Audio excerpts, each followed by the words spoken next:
Welcome back to We Like That podcast. Because we like that.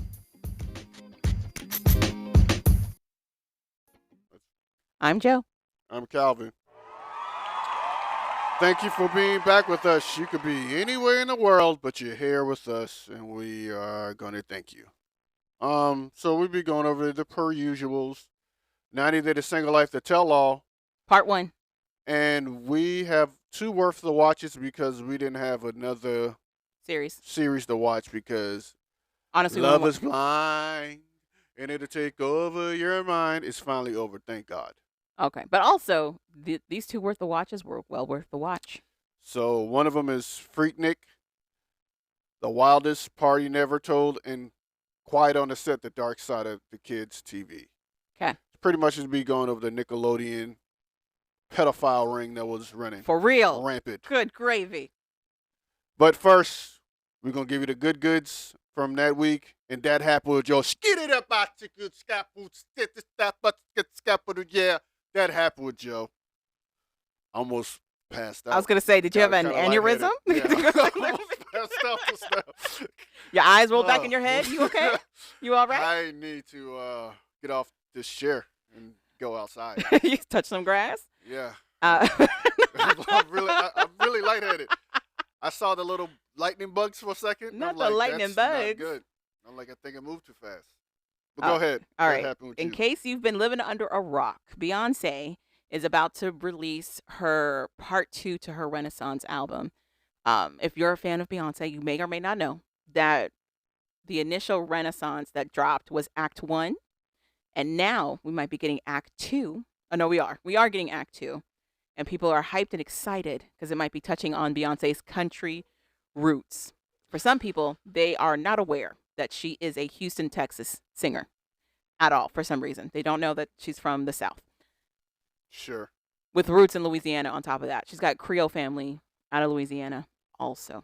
Who cares? White people care. Hard. White people care very bigly. So recently, Beyonce took to her Instagram, which is rare. Almost never happens for her to do this. And she put out a statement. I'm going to read you this statement. It's not very long. Ready? Today marks a 10-day countdown until the release of Act 10. You have to read it like Beyonce. I can't do her accent. Today. That's not how she talks. Yeah, she's very emotional. She rarely does an interview. What do you even talk? Anyway, today marks a 10-day countdown until the release of Act 2. Thank you from the bottom of my heart to all of the supporters of Texas Hold'em and 16 Carriages. Those are two singles that she dropped. And they soared to number 1, I think number 2, respectively, on the country charts. I feel honored to be the first Black woman with the number 1 single on the Hot Country Songs chart, which is accurate, even though Black people invented the country. That would not have happened without the outpouring of support from each and every one of you, her fans. My hope is that years from now, the mention of an artist's race as it relates to releasing genres of music will be irrelevant. This album has been over 5 years in the making. Note that. We'll come back to that. Bookmark that part. It was born out of an experience that I had years ago where I did not feel welcomed, and it was very clear that I wasn't. But because of that experience, I did a deeper dive into the history of country music and studied our rich musical archive. It feels good to feels good to see how music can unite so many people around the world while also amplifying the voices of some of the people who have dedicated so much of their lives educating on our musical history. The criticisms I faced when I first entered this genre forced me to propel past the limitations that were put on me. Act 2 is a result of challenging myself and taking my time to bend and blend the genres together to create this body of work. That means her touching into R&B, hip hop, house music, potentially trap music, and the like. I have a few surprises on the album and have collaborated with some brilliant artists who I deeply respect. Rumors are one of those artists is, what's her face? Dolly Parton. I thought you said this is going to be quick. It is quick. So, I hope that you can hear my heart and soul and all the love and passion that I poured into every detail and every sound. I focused on this album as a continuation of Renaissance. I hope this music is an experience, creating another journey where you can close your eyes and start from the beginning and never stop. This is not a country album. Well, it says this ain't. This ain't a country album. This is a Beyonce album. This is Act 2, Cowboy Carter, and I am proud to share it with y'all. Oh, another Illuminati. I don't know about Illuminati. Another Illuminati. Also, she sent this with a picture, and unless you are familiar with rodeo culture, it probably didn't make a whole lot of sense. A lot of people had opinions about it. It's Beyonce side saddle on a moving horse, holding the American flag and wearing like an American flag colored outfit, cowboy hat, full jumpsuit with the spats, boots, and then a sash that says Cowboy Carter. Allegedly, if you're not familiar with rodeo or rodeo culture, you don't know that she's a rodeo queen. If you Google rodeo queen, you see images like this. They ride around the rodeo after somebody wins, or to switch to the next, or to transition to the next whatever thing they're doing, a next event, and it looks like this. But if you're not familiar with rodeo culture, people were like, it's giving MAGA. It's giving it's giving conservative white people. But that's not what this is. It's kind of touching on it, but it's not Stop, exactly Javon. that. It's Illuminati. This Okay. is her selling her soul once again to the establishment. So let's go back to the The stuff. man. Let's go back to the stuff I told you to bookmark. The 5 years ago and not feeling welcome part. Why would I? Sure. Okay. Bookmarked. For the purposes of that happened, Calvin. No one's saying that you specifically care. Bookmarked. Anyway. So for the 5 years, what happened? 5 years ago, she was invited to the CMAs by the Dixie Chicks. If you don't know what the CMAs are, that's the Country Music Awards. Her first strike, she went with the Dixie Chicks. Well, I think They're hated. They're called just the Chicks now. How do you know they're hated? They're hated because they had a stance against The war. the war. I'm shocked you know that much. They were like pretty much blacklisted because they thought they were too liberal. went against the war in Iraq. I am shocked you knew even that. And I think they did it on the stage of the VM. They did it at the Grand Ole Opry, Yeah. which apparently is a country music legacy, Yeah. It's like radio music hall, but for country. but for country. Yes. I am in shock that you know this much about the It's- Chicks. Okay. There are 3 girls, a fat one, No, skinny one. no, I got them mixed up with the Wilsons. you did. You definitely did. Wilson Phillips is a different group. See? I made you correct. I don't know what's going on. You made me correct. All right, anyway. Yeah. So, 5 years ago, CMAs. Beyonce gets invited by the Chicks, and it caused such a ruckus. You had a group of people that were excited that she was there because this is the first time they've had like a major star come to the CMAs. CMAs is very much its own thing, and they've kind of built their identity about being not the mainstream. We're country. We're real. We're blue collar. We're not like the Down mainstream. in Texas. However,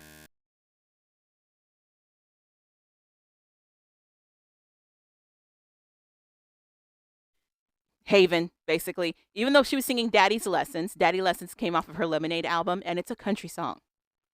But they were like, nah, you black, and you mostly sing R&B, and therefore you can't be here. Like, they had a cow.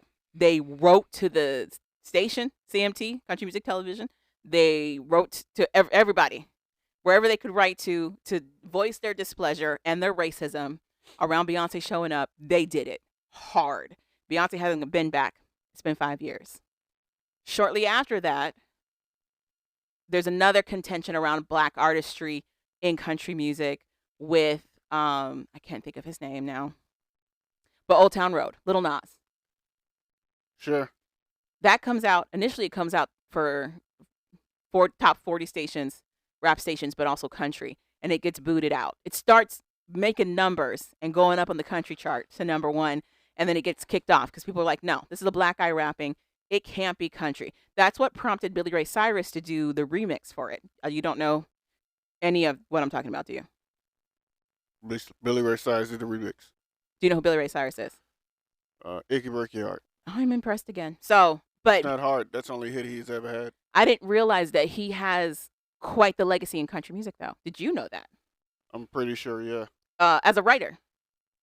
Sure. Also, he's besties with Dolly Parton. Dolly Parton is his daughter, Miley Cyrus. That's her godmother. Okay. So he's got like long-standing ties in country. And he does the remix for Lil Nas. He actually hits up Lil Nas and is like, let me jump on this.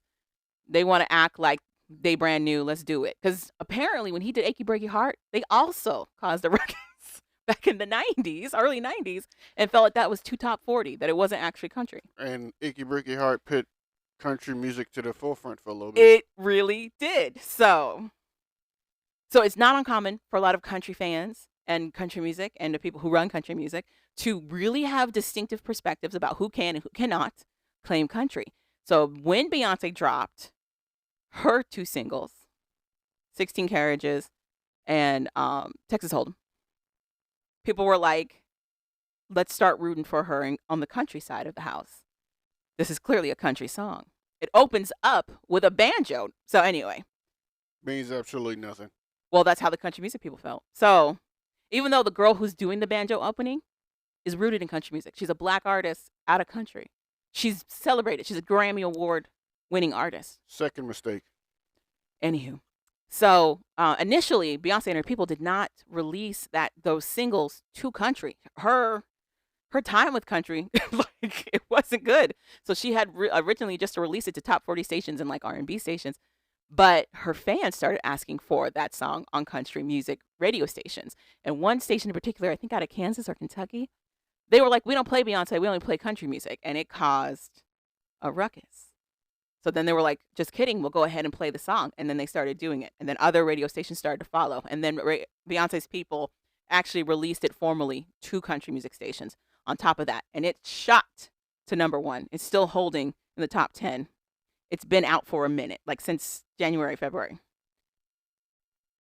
All of that to say, this is Virgo pettiness on a level that is pristine, in my opinion. As a fellow Earth sign, I respect the petty. I respect holding on to a grudge for 5 years. She took an incident that honestly, I don't want to say the betrayal, but just like the unprofessionalism she faced, being invited to a stage that helped garner it even more attention, only to be like told, get your nigger ass off the stage, basically, and then to turn around and be like, you know what? Bet. Let me go ahead and make an album. Let me go ahead and make a full-blown album on this. And I understand her not wanting to attribute it to country by itself. She's like, no. I didn't make this album for them. I made it for me. It just happens to also be touching on a lot of my country roots. So here you go. I'm going to drop this off. So the album's going to be released March 29th. I can't wait. I already purchased, pre-ordered this album. Side note, did you know that they are hard pushing CDs again? Did you know that? Why would I care? I care because who has a CD player? It's not like a record. I am confusion as to why we were bringing CDs back. You still have a CD player in your car. But that's your car. Who has a CD player in a house? Who's got a sound system with a CD player? You probably spend more time in your car than you do in your house. I don't. Good for you. But a lot of people also work remote. But what I'm saying is, it's not like when we were kids and you would automatically have a tape deck or something that can play that CD. But when I went to pre-order this Beyonce album, it was all CDs and records. Okay. CDs. Well, I haven't bought an album since '96. I'm just saying, didn't you get clowned for having a CD case in your trunk? Yeah. But now CDs are a thing. That's a CD case. But now CDs are a thing. People are bringing back the CD visors. You remember when you would pull down your sun visor? Look who got the last laugh. I did. You said it's back in style. So guess what? But anyway, yes, all of that to say. Won't he do it? What? Not when he would do it. All of that to say. Had nothing to do with nothing. Beyonce dropping these country singles, informally declaring that this is going to be a country-inspired album, has brought a lot of attention to black country artists that are already in the genre right now. Tanner Adele is one of them. I follow that girl hard. Her stuff is so good. I'm sorry. I'd be pissed if I was a black country artist, and this heifer just comes in, makes 2 songs, and she's at #1. And I've been doing this for years. Yeah. Consistently. Yeah. I'll go punch Beyonce in the face. Well, so they are upset, but not at Beyonce. They're upset with the industry, because this is also the same industry that's like, we respect our country music artists. We're famously known that if you work hard, you can build yourself up. And they're like, that is not true at all. It's taking Beyonce, somebody who's celebrating a completely different genre of music, to bring the attention to the fact that it's not fair across the board. Country music is very much pivoted towards white people, even though black people helped to create this genre as well. And it's been that way. It's historically been that way. Why is that? So that's kind of what it's bringing. So after all of that, her Instagram posts, all of that, people remembering the CMAs, how do you think country fans and other white people who like country music reacted? They lost their fucking minds. They absolutely did. Of course. They absolutely did. They're talking about boycotting. I don't know what they're going to boycott. I am confused. Are they going to boycott country music itself? Because what?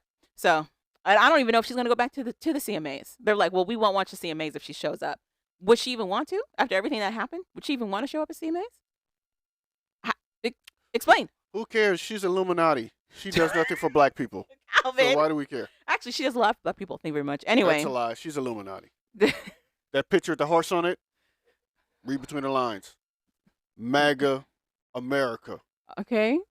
Beyonce Corporation. You said trifecta. Illuminati. Illuminati. No. That's not even the real Beyonce. If you look at that picture again, that's AI. What?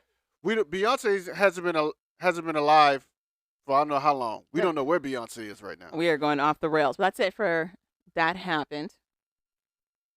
Which one of our worth the watch you want to start with? Start with the dark one first. Okay. I'd argue Freaknik also has some dark parts, but Dark Side of Kids TV is all dark, so I'll give you that. I don't have to think about stuff to say about Freaknik. I lived it. So. Not I lived it. Calvin, you were 11. Anyway. And I was there. And the people who listen to this can tell you I was there. So you want to just talk about Freaknik? No, we talk about the dark side of comic thing first, because that's darker. Okay, go ahead. Take us away. And I know less. My computer is updating, so my thing is restarted. You are always unprepared. You could have turned this on hours ago. My computer said restart. You are so crazy. I can't stop it. Okay. It's at 30%. So we watched, what is it called? Quiet on Set, The Dark Side of Kids TV. They should have just said, Quiet on Set, Nickelodeon is playing all y'all in your faces. That's what they should have called it. Should have been a Dark Side of Nickelodeon pedophiles. Clearly, I feel like this is set up to be a series of some sort, which is why they didn't say Nickelodeon specifically. I feel like they're going to also talk about the other kids' channels. Disney. I think Disney. PBS. I think Disney would be more about child labor laws. Oh, then you think pedophilia? Yeah, because they was working them kids and not paying them not a goddamn thing. Well, there's also been allegations of taboo touching. So on Disney, like it's not just Nickelodeon. Nickelodeon just has way more in your face about it. So okay, so anyway, let's get into it. So Dark Side of the Kids TV, or Quiet on Set, The Dark Side of Kids TV, came out on ID Network. But if you have HBO Max, you can watch the 4-part series. It's about 4 episodes in its entirety. I'm not gonna lie, as somebody who grew up on early Nickelodeon, like the time frame they're talking about, 90s into the early 2000s, my jaw did drop. I'm not gonna lie. I am terrified. Also, parts of this documentary is strictly around one perspective, which makes me wonder what didn't make it to the show. So, we there's got that. Into a big argument because I said I didn't grow up on Nickelodeon. But knows all the shows. That's why we got into the argument. I know the shows, but I didn't grow up on Nickelodeon. I'm more of a Disney kid. You told me you had zero cable. So how are you more of a Disney kid? Because that's also on cable. When I went to someone's house who had cable, they were mainly watching Disney. I can guarantee you know more Nickelodeon TV shows than you know Disney shows. I can guarantee it. I watch a little bit more Disney. Is Ned Declassified is Nickelodeon? Okay, I watch that. But then I watched That's So Raven. Zodi is that the hotel thing with them two Zach and Cody? Twins. Yeah. Okay. I watched a little bit of that. Sweet Life of Zach and Cody. Yeah. Those all came out in the early 2000s. You were already grown. Jet Jackson. Okay, that is the 90s. That's like 97, 98. I think I watched a little bit Famous of my Jet Jackson. Cousin Skeeter. That is Nickelodeon. A little bit. Cousin Skeeter's Nickelodeon. But not too much. It's like... So you named 2 Disney... Oh, no, you named 3 Disney shows. but you mostly know which are not from the 90s. Only one from the 90s. Well, I say I watch more of the Nickelodeon game shows, Okay. like Double Double Dare, Dare, Hidden Temple. Hidden Temple, stuff like that. Mm-hmm. But yeah, to say that I grew up with My Nickelodeon. argument was these shows were part of his childhood, just like the rest of us, and he was like, "Nah." No, it was, So I was I like, would say "Wait a it was second." maybe like 10% of my childhood. Calvin just wants to make sure that he is not like the rest of us sheep, and that's fine. No, like you said, I didn't have cable, so by the time You just said you're more of a Disney kid, which but I'm also a requires Disney, but I'm cable. more of a Disney kid, and I watch a lot of more Disney movies. My point is, it's okay to like things. Calvin's point is, he likes nothing, so that's okay. Sure, I hate everything. Yeah. Anywho, on to this show, which focused heavily on the career of Dan Snyder, who mostly worked with Nickelodeon. Did he work with Disney? Now that I'm thinking about it, I don't think he did. I think Brian Peck did, and that was the guy who did The Terrible Things. I don't know. You don't remember? All right, so what do you I think don't about the like key anything. points that I pointed out? What do you think about those? Or you can't. I can't see anything. Why do I make these for you, for you not to see? My laptop just finished updating. You are the worst. All right, the first point I have up for this, of my 5 points, I titled it "The Dan Schneider of It All." Basically, the Schneider of it all. The first couple of episodes set the tone of what kind of showrunner Dan Schneider is. If you don't know what a showrunner is, that is a producer, usually for a TV series. If you're not sure what a producer does, they kind of handle a lot of the day-to-day. They handle, they help to structure the storylines. They help to push those storylines for the talent. They also help with the talent. It's usually a very hands-on position, and it comes with a little bit of power to it. And he definitely flexed that power. They give us of how Dan came to his power. He started out being the rich white kid of a Harvard family, basically. His parents did not have high expectations of him at all. Like, at all. The way it's painted made it sound like they were like, our kid is whatever. It doesn't matter. Just as long as he's out of our hair, it's fine. He gets the acting bug pretty early on in his teens. A movie comes down to where he's at in Nashville, Tennessee. He auditions for it. It's a small part. That small part leads to other small parts in TV shows and films. And then he makes it big with Head of the Class, which was a show that came out in the 80s. Do you remember Head of the Class? Yes. Robin Givens is in it. Yes. That's the only reason I remember it. I think she dated Tyson around the time that she was in that show. Robin Givens. That's the only reason I know that show. So Head of the Class basically was a 80s sitcom that featured a teacher and his dealings with his students. And it was all like... He was the cool teacher.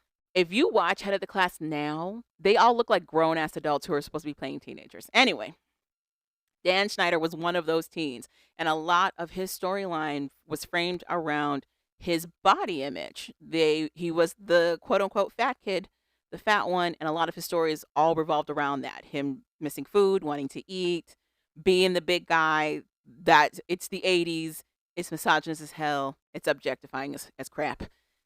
He moves from being in Head of the Class to writing, and he does this with another Head of the Class cast member. If you watched the Nickelodeon documentary, so there was I think it's on Hulu also, there's a Nickelodeon documentary that talks about the network itself. It goes into more detail about how Dan Schneider actually got this opportunity to start writing for Nickelodeon. One of his cast members from Head of the Class takes on a pretty big role for the network. He's like one of the network heads, and Dan Schneider gets this job through him. He starts writing. They gave him the benefit, or I'm not saying the benefit, but the credit of creating like a lot of big hits for Nickelodeon. All of that. Victorious, Sam and Cat, Zoe 101, Amanda Show. Another show that I am missing. The internet one with Miranda Cosgrove. Do you remember what that's called? No. You are not helpful. iCarly. There you go. Drake and Josh. Drake and Josh, yeah. He created a lot of big hits for Nickelodeon, and they say that this is around the time that it was like Nickelodeon's golden era. And an Amanda Vines show. I said that. The Amanda Show. Okay. So, Trying to get my notes up, people. Sorry. So he is linked to a lot of really big hits that made them a lot of money. Um, However, people also note a lot of odd behavior from this dude, both how Here he we go. handles people on set and what actually gets put into the shows. We find out behind the scenes he was treating his employees like crap. And the women like his personal masseuses. He wanted all of these massages.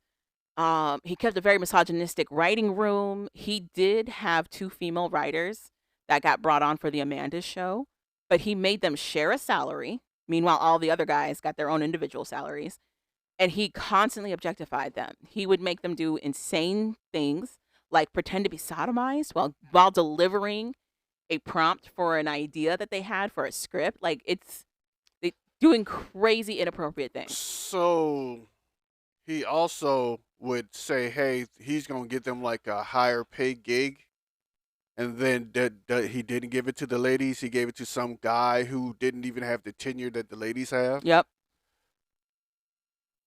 And He would also say like if you he would they said he set a like a prankster fun vibe for the workspace. So he would be like, "Hey, I bet you $300 you can't eat a pint of ice cream." And then when this female writer did that, he didn't pay her.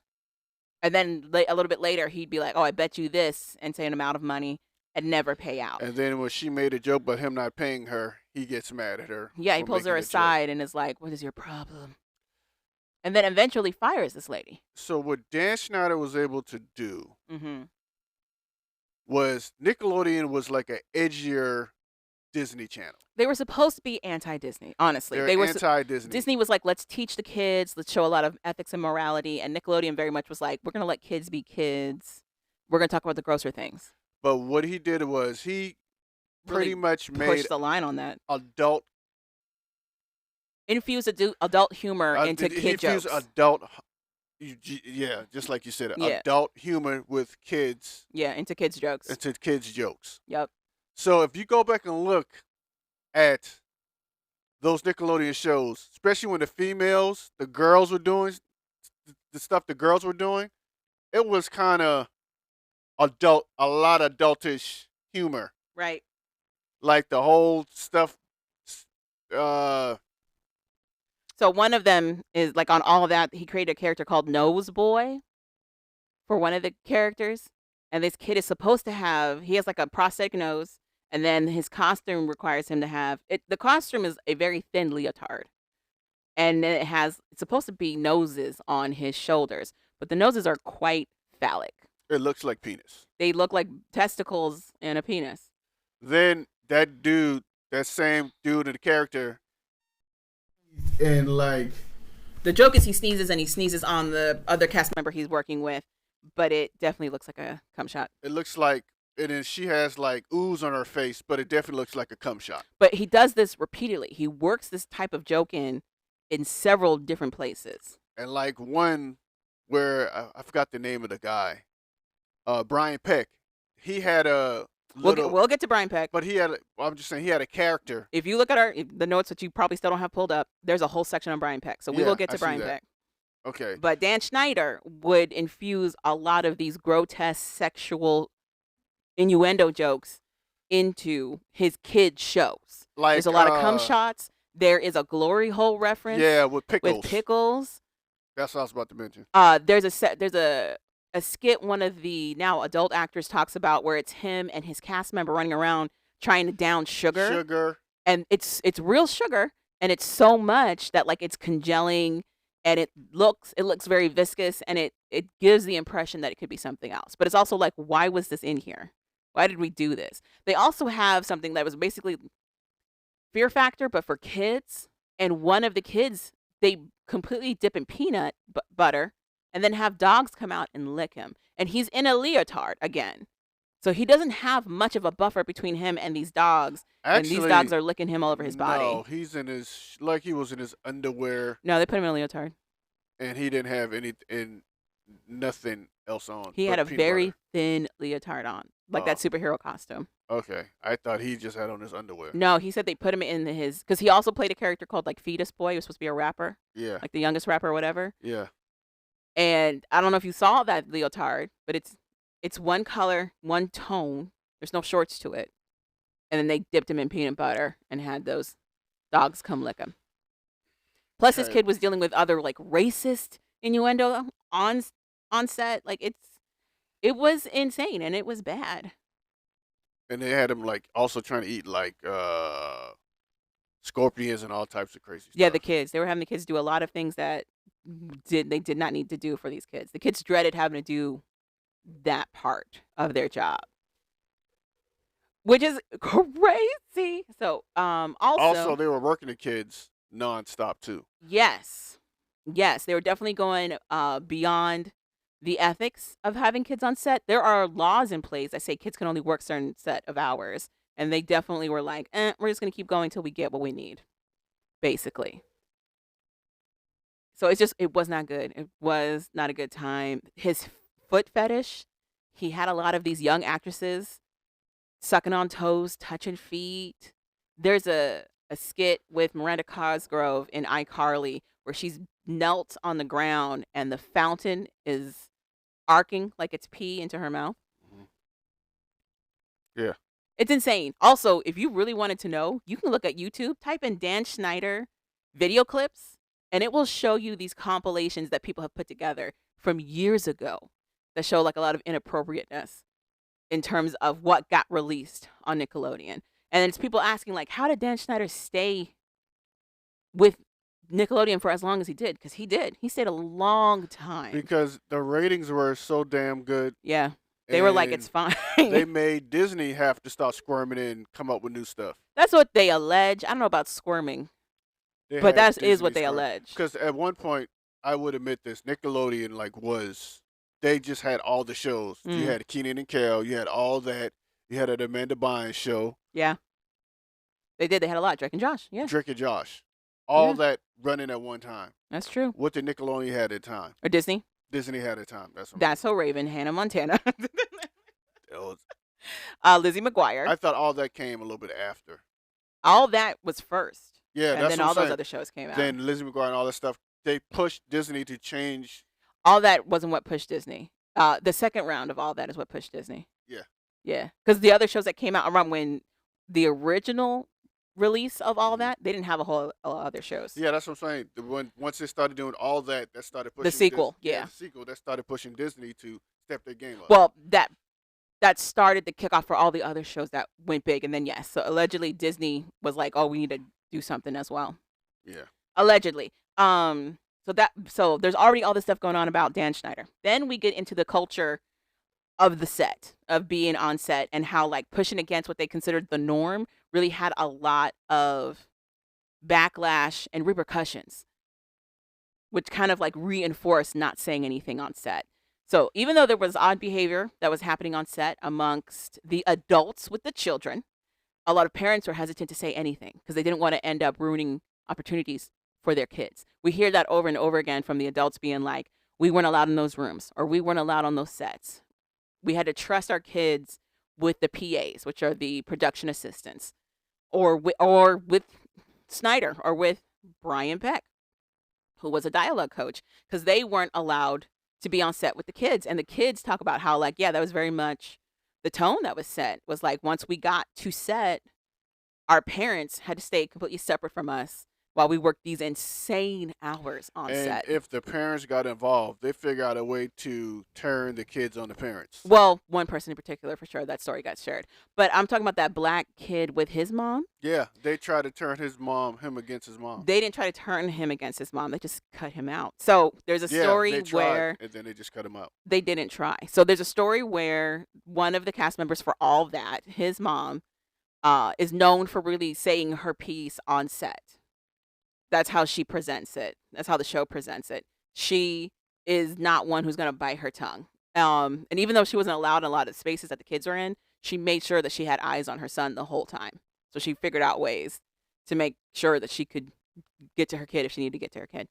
But they also set up that how like her kid would specifically not tell her things because he knew how she would react, and he didn't want to not be favored by Dan Schneider.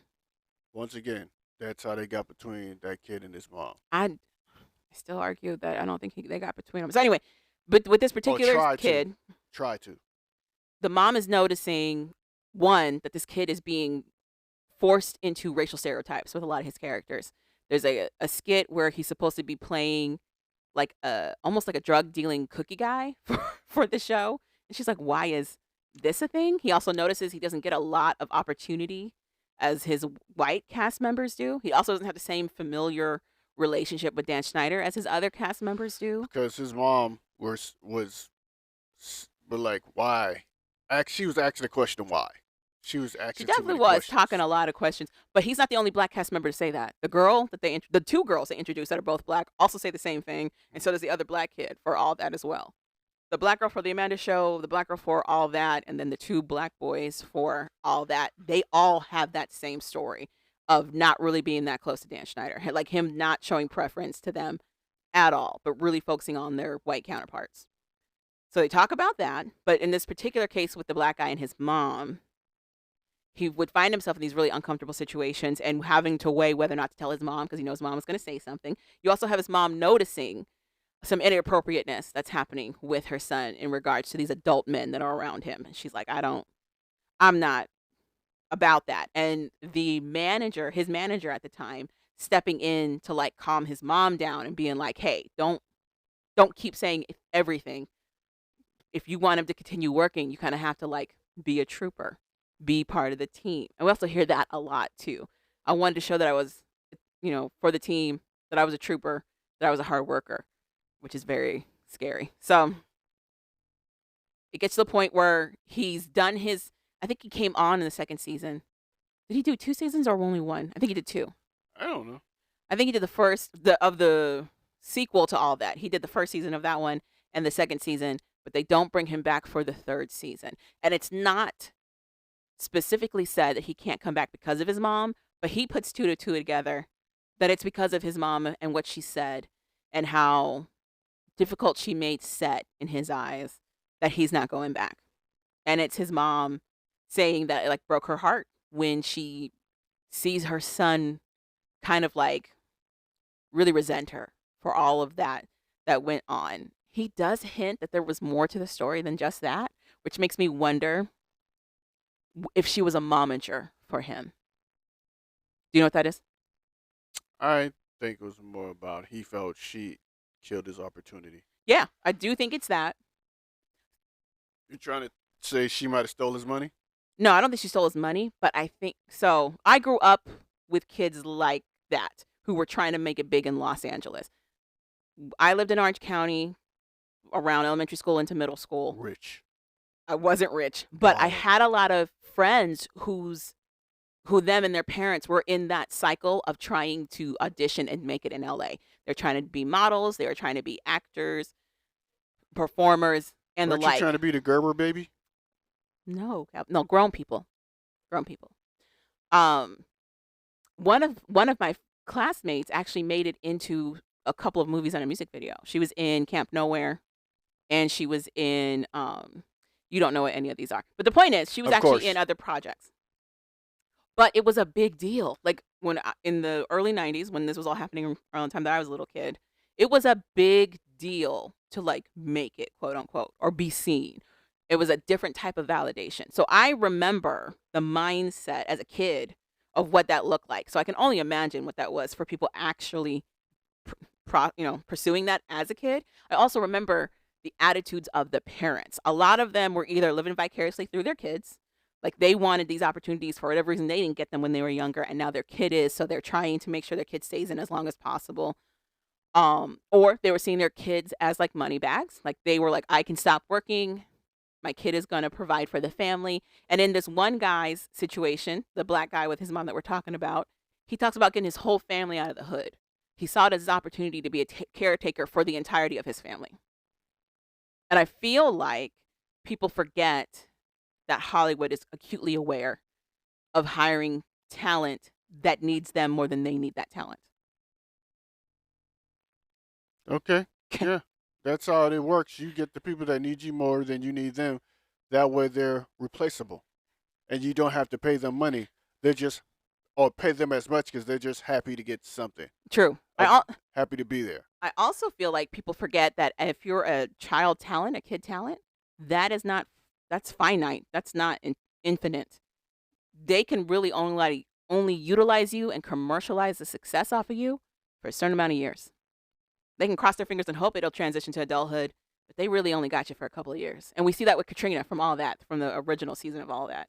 There's an interview with Katrina, and she talks about how, like, when she first got into All That as a little kid, as a 10-year-old, it felt like she had unlimited opportunities. She was close to Dan Schneider. She was in a lot of key skits. Do you remember her, Ross Perot? Yeah. She was hilarious.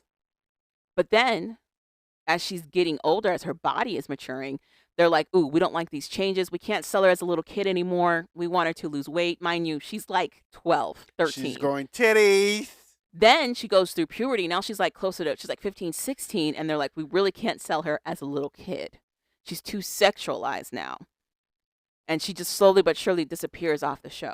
If she was too sexualized, you were the ones who were sexualizing her. I agree. So whose fault is it really? then they talk about, it's just a lot of conversation around how, like, the culture was very much, you're easily replaceable. Even if you see something weird, don't say anything, because then you won't have the same opportunities anymore. And if you do say too much and we can't separate the talent from the voice that's saying that this is not right, we're just going to get rid of both of you.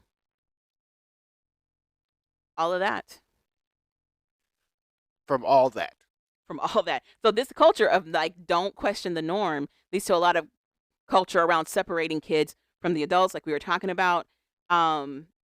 People have really been dragging a couple of moms through the mud that I don't necessarily agree with. There's Brandy's mom. So they introduce, in the story, Brandy's mother. Brandy was a child actress who was not even a regular cast member. She was like background for the Amanda show. It's painted that Brandy's mom, or her daughter, Brandy, was super excited to kind of join this world. She really wanted to get into acting, and she had an affiliation with it as it was. Brandy's mother also had a want to do acting. She also really wanted to do that. But her mom, Brandy's grandmother, never allowed it. Brandy's grandmother actually worked as a legal assistant during early Hollywood, so 50s, 60s Hollywood. And she would not allow her kids to be a part of Hollywood in any capacity. She, like, was fervently forbidding them from getting into those circles whatsoever. But Brandy's mom never fully understood that and resented her for it. So when Brandy got the opportunity to get into Hollywood, she was like, yes, we're doing it. Let's do it. And then Brandy lands a gig. Unfortunately, Brandy also catches the eye of the PA, this guy named Jason Handy. And Brandy, unfortunately, becomes a victim of Jason Handy's. Turns out Jason Handy is a convicted pedophile. The last name Handy represents him perfectly because he's very handsy. It is very scary that this PA had so much access to little children. Unfortunately, he's not caught until years down the road. In Brandy's situation, her mother states that even though this grown man was trying to have this friendship with this little girl who was like 11, she didn't question anything because she just kind of felt it was all part of being Hollywood. Him having access to her daughter was a part of Hollywood. Emailing her, calling her, whatever, was just part of her being in the industry. It comes to a head when Brandy gets an inappropriate picture sent to her, and it's Jason Handy touching himself and saying, "This is how you make me feel when I see you." Then we have Brandy's mom deciding not to tell police. She decides not to pursue any charges against Jason Handy because she doesn't want it reflected that she's a bad mom. So she just takes her daughter out of the industry entirely. They move and they basically try to start life anew somewhere else. And a lot of people have an opinion about that decision. What did you think?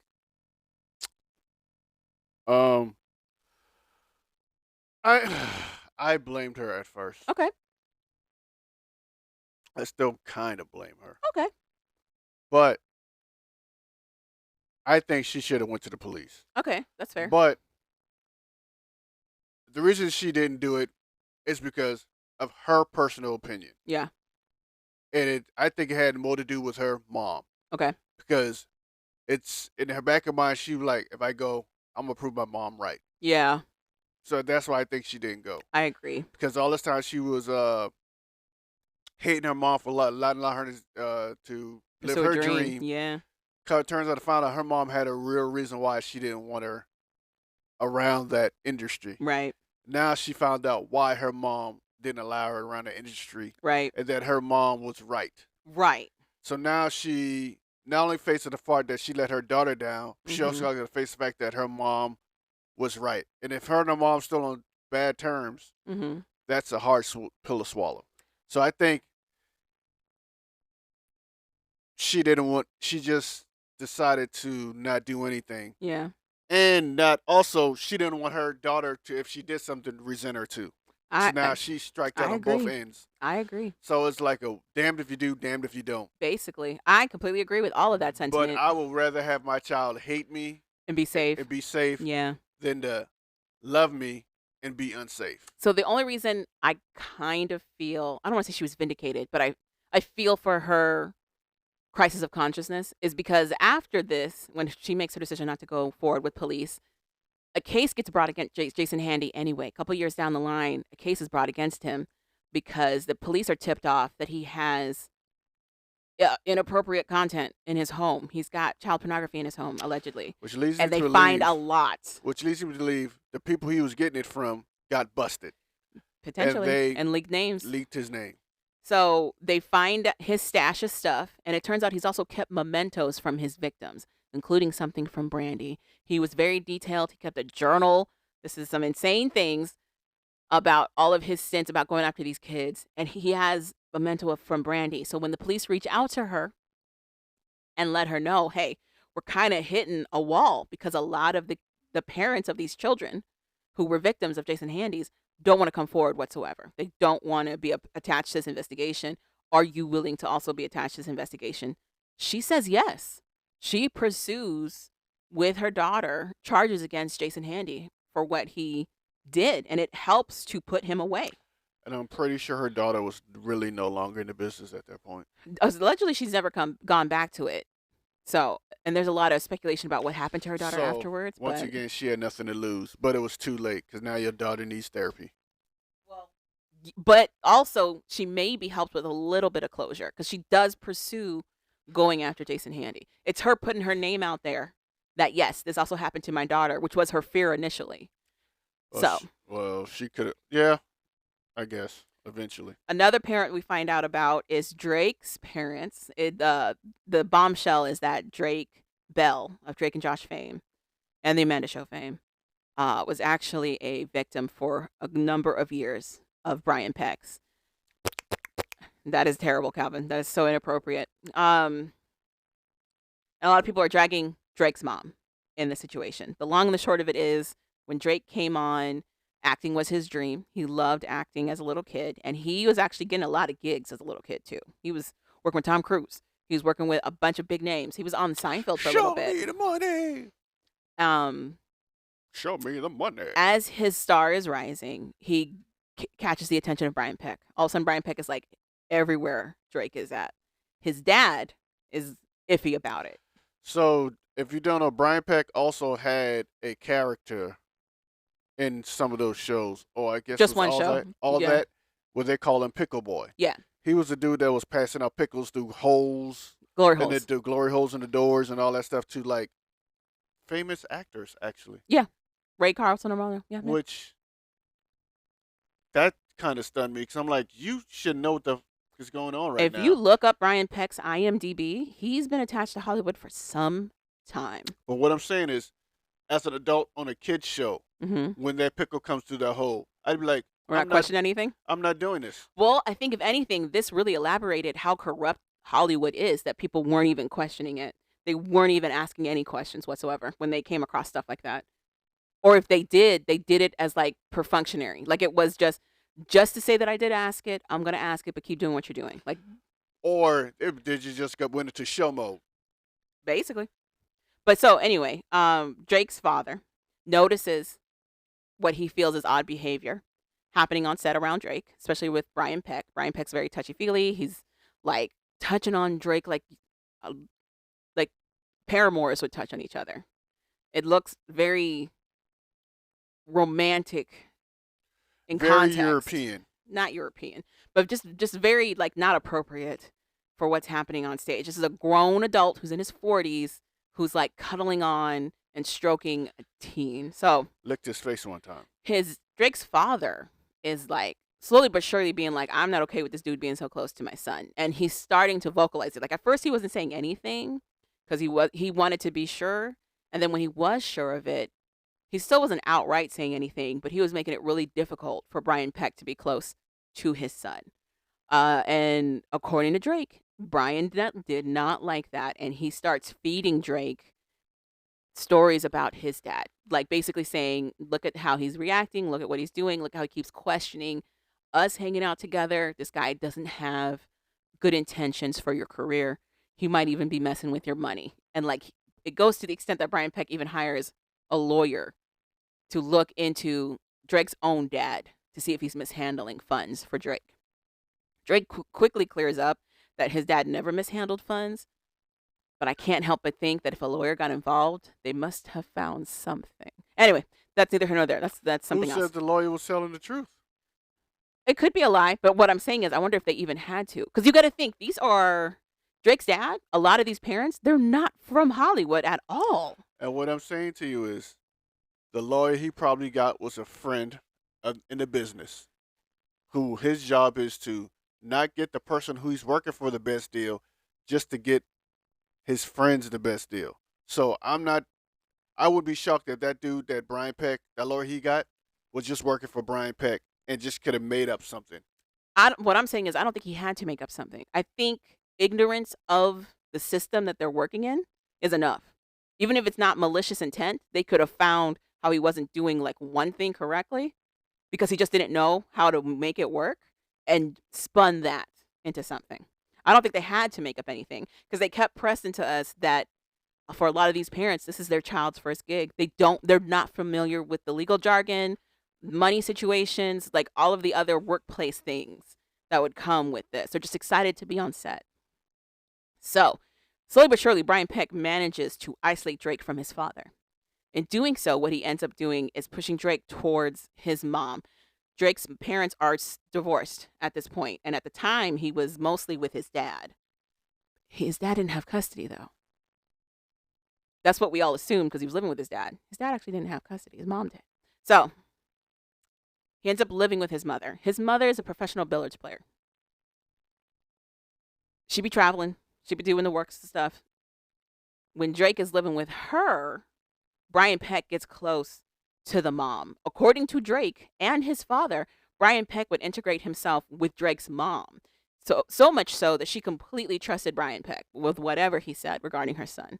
Completely trusted him and depended on him to be somebody else that was also supporting Drake. So this is where I blame her. Okay, a lot of the internet does. She allowed her indifference with his dad to cloud her judgment of what his dad was saying to her. Okay. So she just assumed his dad, the worst of his dad, because she thinks the worst of him. Okay. And she allowed that to cloud her judgment and side with the dude that ultimately was doing her son wrong. The only thing I will counter is that if you do a Google search around Drake's family history, it's not good. It's not a healthy, positive space at all. Him saying that it was contentious between his parents. If you look at Wikipedia, if you look at other articles and interviews where he's spoken about that dynamic, it wasn't healthy. It was very abusive in that household. Also, there's a lot of substance abuse. So in that his household, dad was beating his mom?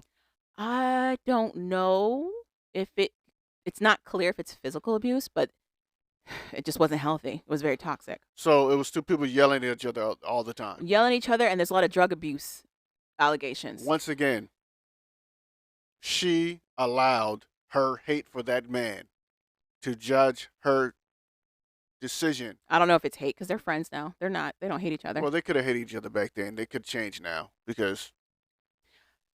So I'm saying your feelings on it is valid. That's fine. All I'm saying is if you absolutely believe that, that's fine. All I'm saying is it sounds to me like she allowed her judgment of how she was feeling at the time for Drake's dad to side with that Brian Peck dude.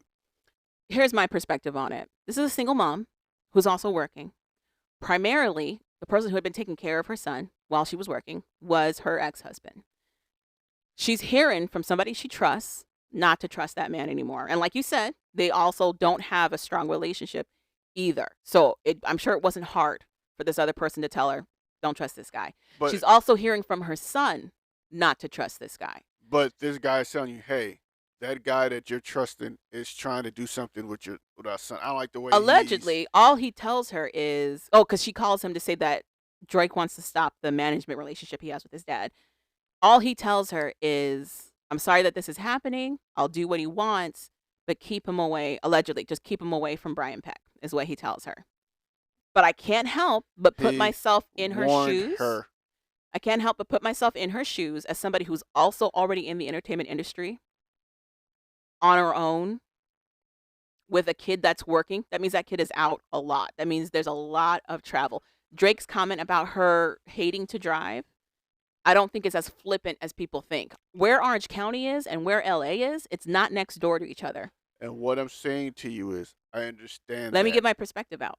So, I think she had all of that on her plate, plus somebody that she fully trusted. Drake's mom, or Drake himself and his father, don't blame her. When you watch that documentary, they both say that she was tricked and duped by Brian Peck. They both say that they also put their trust in this person they shouldn't have trusted at all. The only edge they give to Drake's dad is that he might have come to that conclusion a little bit sooner. But my thing is, if he had such a concrete understanding of who Brian Peck was, why was Drake still allowed to be so close to Brian Peck while his dad was still in the picture? I think just like everybody else, he didn't want to believe that this evil was so close to his son. Just like everybody else in this scenario, they didn't want to believe that he was that close to danger. I think he just didn't want to destroy what his son was doing. That's what I'm saying. So he was like, hey, I think he was telling his son, hey, don't be. He didn't tell his son at all. So allegedly, he only had that conversation with the mom. So he's not even having this conversation with Drake, is my other thing. And Drake is not even blaming his mom, is the other thing. Like, the internet is really going after Drake's mom for basically just like pushing her son to Brian Peck. But I don't think that's the picture. I'm not saying she was just willfully gave her son to the man. What I'm saying is, I think she should have took a little bit more credence on what his dad said. That's all. Even if she did take more credence into what he said, like you said, there was a worry of stopping his accessibility to the industry. You got to think at the time, he now has his own show. I'm not saying she would have to take him out or do anything. I'm just saying, I think she just. All I'm saying is, I don't think that this woman was actively like, yeah, give him to the pedophile. Do it. It's fine. No one actively gives somebody to a pedophile. But that's what I'm saying. I understand people being upset with how it was presented in the show. But there is willful ignorance. There's willful ignorance, but I also feel like, as the rest of the show showed, you had these parents that felt like if they said anything, their kids weren't going to keep working. And two, if she was she a really good Bullets player? Yeah, player? She's in the Hall of Fame. Okay, then. He don't really need the money. They're not doing it for the money. Drake loves the art. They know that Drake loves the art, and at this point, he has his own show. She could. Okay, sure. He's got his own show. Okay. Her kid, who's a teenager now, is also not home often anyway. Okay. And then on top of all of that, she is traveling. She's also not home. Well, then she should have left the father in the picture. But it's been painted that you can't trust him. Her son believes this, and she believes this. So she was kind of in a rock. I can't blame this woman for being a rock and a hard place. Your ex-husband to take care of his child, then we have a bigger issue. The trust came around the money, and I know you definitely weren't following the headlines around the time that this came out. If he's no longer the manager, he no longer has access to the money. The timeline of all these events are very close to each other. Drake stopping what's going on with his dad, that was months in the making. When he talks about how they had an army against his dad, that's an army of legal professionals. Okay. There were lawsuits that were going on to separate him from his dad in terms of management. Okay, so. And it was all over the headlines. All right, so. Anyway, I don't think she deserved to be dragged the way she's being dragged. But it is what it is. It's the internet. What you expect from the internet? What I'm saying is, there's a lot of examples in this series of adults really not making the best decisions or having the feeling that something's bad, but not acting on it appropriately because they don't want to rock the boat. Is like what's prevalent. And it's also why Drake doesn't say what's happening to him for a very long time. On top of that as well, there's this tenuous relationship with staying a success in Hollywood or saying the ethical thing, unfortunately, and that's not new. Hollywood being corrupt, unfortunately, not new. So On to Brian Peck's influence. Go ahead and say what you want to say about Brian Peck. he just was an influential guy in Hollywood in certain circles. No, in almost all the circles. I don't think this documentary really weighted how many. Well, no, I feel like at the end when they talk about those letters, Brian Peck was integrated into a lot of people's lives who were making big TV at that time. Big TV. Okay. I don't know none of those people, so I can't speak on it. Actually, you do know some of these people. What, like one of them? Let me see if I can get a Alan list of Thicke. the. The only person I know is Alan Thicke. Do you remember all 41 names they listed? No, I only know Robin Thicke's father. You know. Did you ever watch Boy Meets World? Yeah. So 2 of the cast members from that show are on that. They talk about them. Ryder Strong, Will Friedle. That's Eric Matthews and Sean. Okay. Yeah. So you know them. 3. You know Alan Thicke.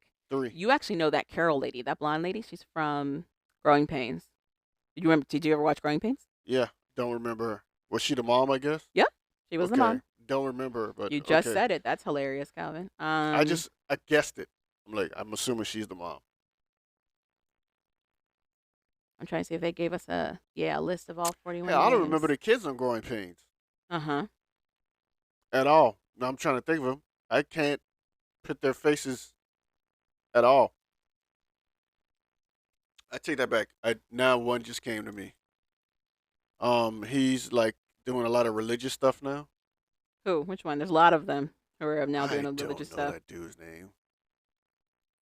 I have no idea what his name is. I think that's the only one that comes to mind. I don't know if I'm getting shows mixed up together right now in my head. I Mhm. probably am. But But either way, a lot of names. I think more that Calvin would recognize than he is admitting to were all attached to that. That's how sure. widespread his likability was, basically. But it's just this little side episode that we get about Brian Peck was just how easy it was for him. And Drake Bell's the only one that we're aware of where it went to court. How many other people who didn't take it to court are there? And then on top of that, after all that went down with Drake and him, and they take it to court, and all of these celebrities are on Brian Peck's side, saying that Drake brought it on himself, blaming Drake, saying that he must have tempted him, he must have wanted it, which is absolutely insane. That's crazy. Now that's crazy. He ends up still getting another job Right. later on. So he goes to jail for 16 months. He has to be registered as a sexual offender. And then he works for Sweet Life of Zach and Cody on Disney. Disney says that they were quick to cut him once they realized that he was a sexual offender. But it looks like it was about a year. He came on board in 2015 and they released him in 2016. How do you not? What's the background check process? Do you know what's funny? If you're a actual criminal felon, you got to tell all your job people that. Yeah, if you want to work at FedEx, they are doing a thorough background If check. you want to work at McDonald's, they ask you if you're a convicted felon or not. But apparently, if you're going to work in Apparently, Hollywood, if you want to work in Hollywood, that's not one of the questions.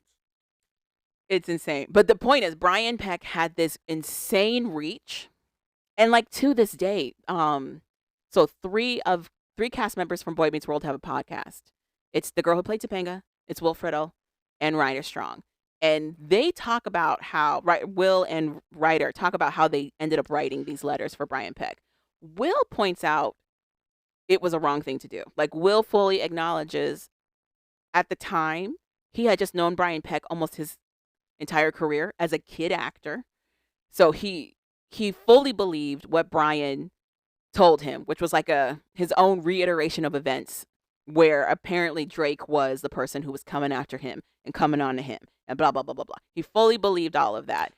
And he regrets it now that Here, he ever wrote but that here's letter. why I would have wrote the letter. I'm like, but then why did you do it though? But you still go through with it. Yeah, he's still a kid. You're an adult. Brighter Strong's reaction to that is almost him doubling down on the innocence of Brian Peck, being like, I know this guy. There's no way that he was capable of this. I still feel like it was blown out of proportion, and it's Topanga and Will trying to correct him. And then they have like a professional psychoanalyst with them, who's like, no, because of like explaining like victim blaming mentality and like how that benefits the predator, how that benefits the sexual offender to flip it on the victim by saying it's this, it's that, it's because of the nature of the person, blah, blah, blah, blah, blah. But it broke my heart seeing Drake Bell having to relive this insane part of his life. But also when they were finally doing something about it, everybody was aware of what was going on. His mom was helping him to pursue charges against Brian Peck. So many people were against him. So many people stood up to say that Drake was in the wrong. Do you know how much evidence it takes for you to get a conviction, especially out in California, for this kind of offense? I don't know. An insane amount. Okay.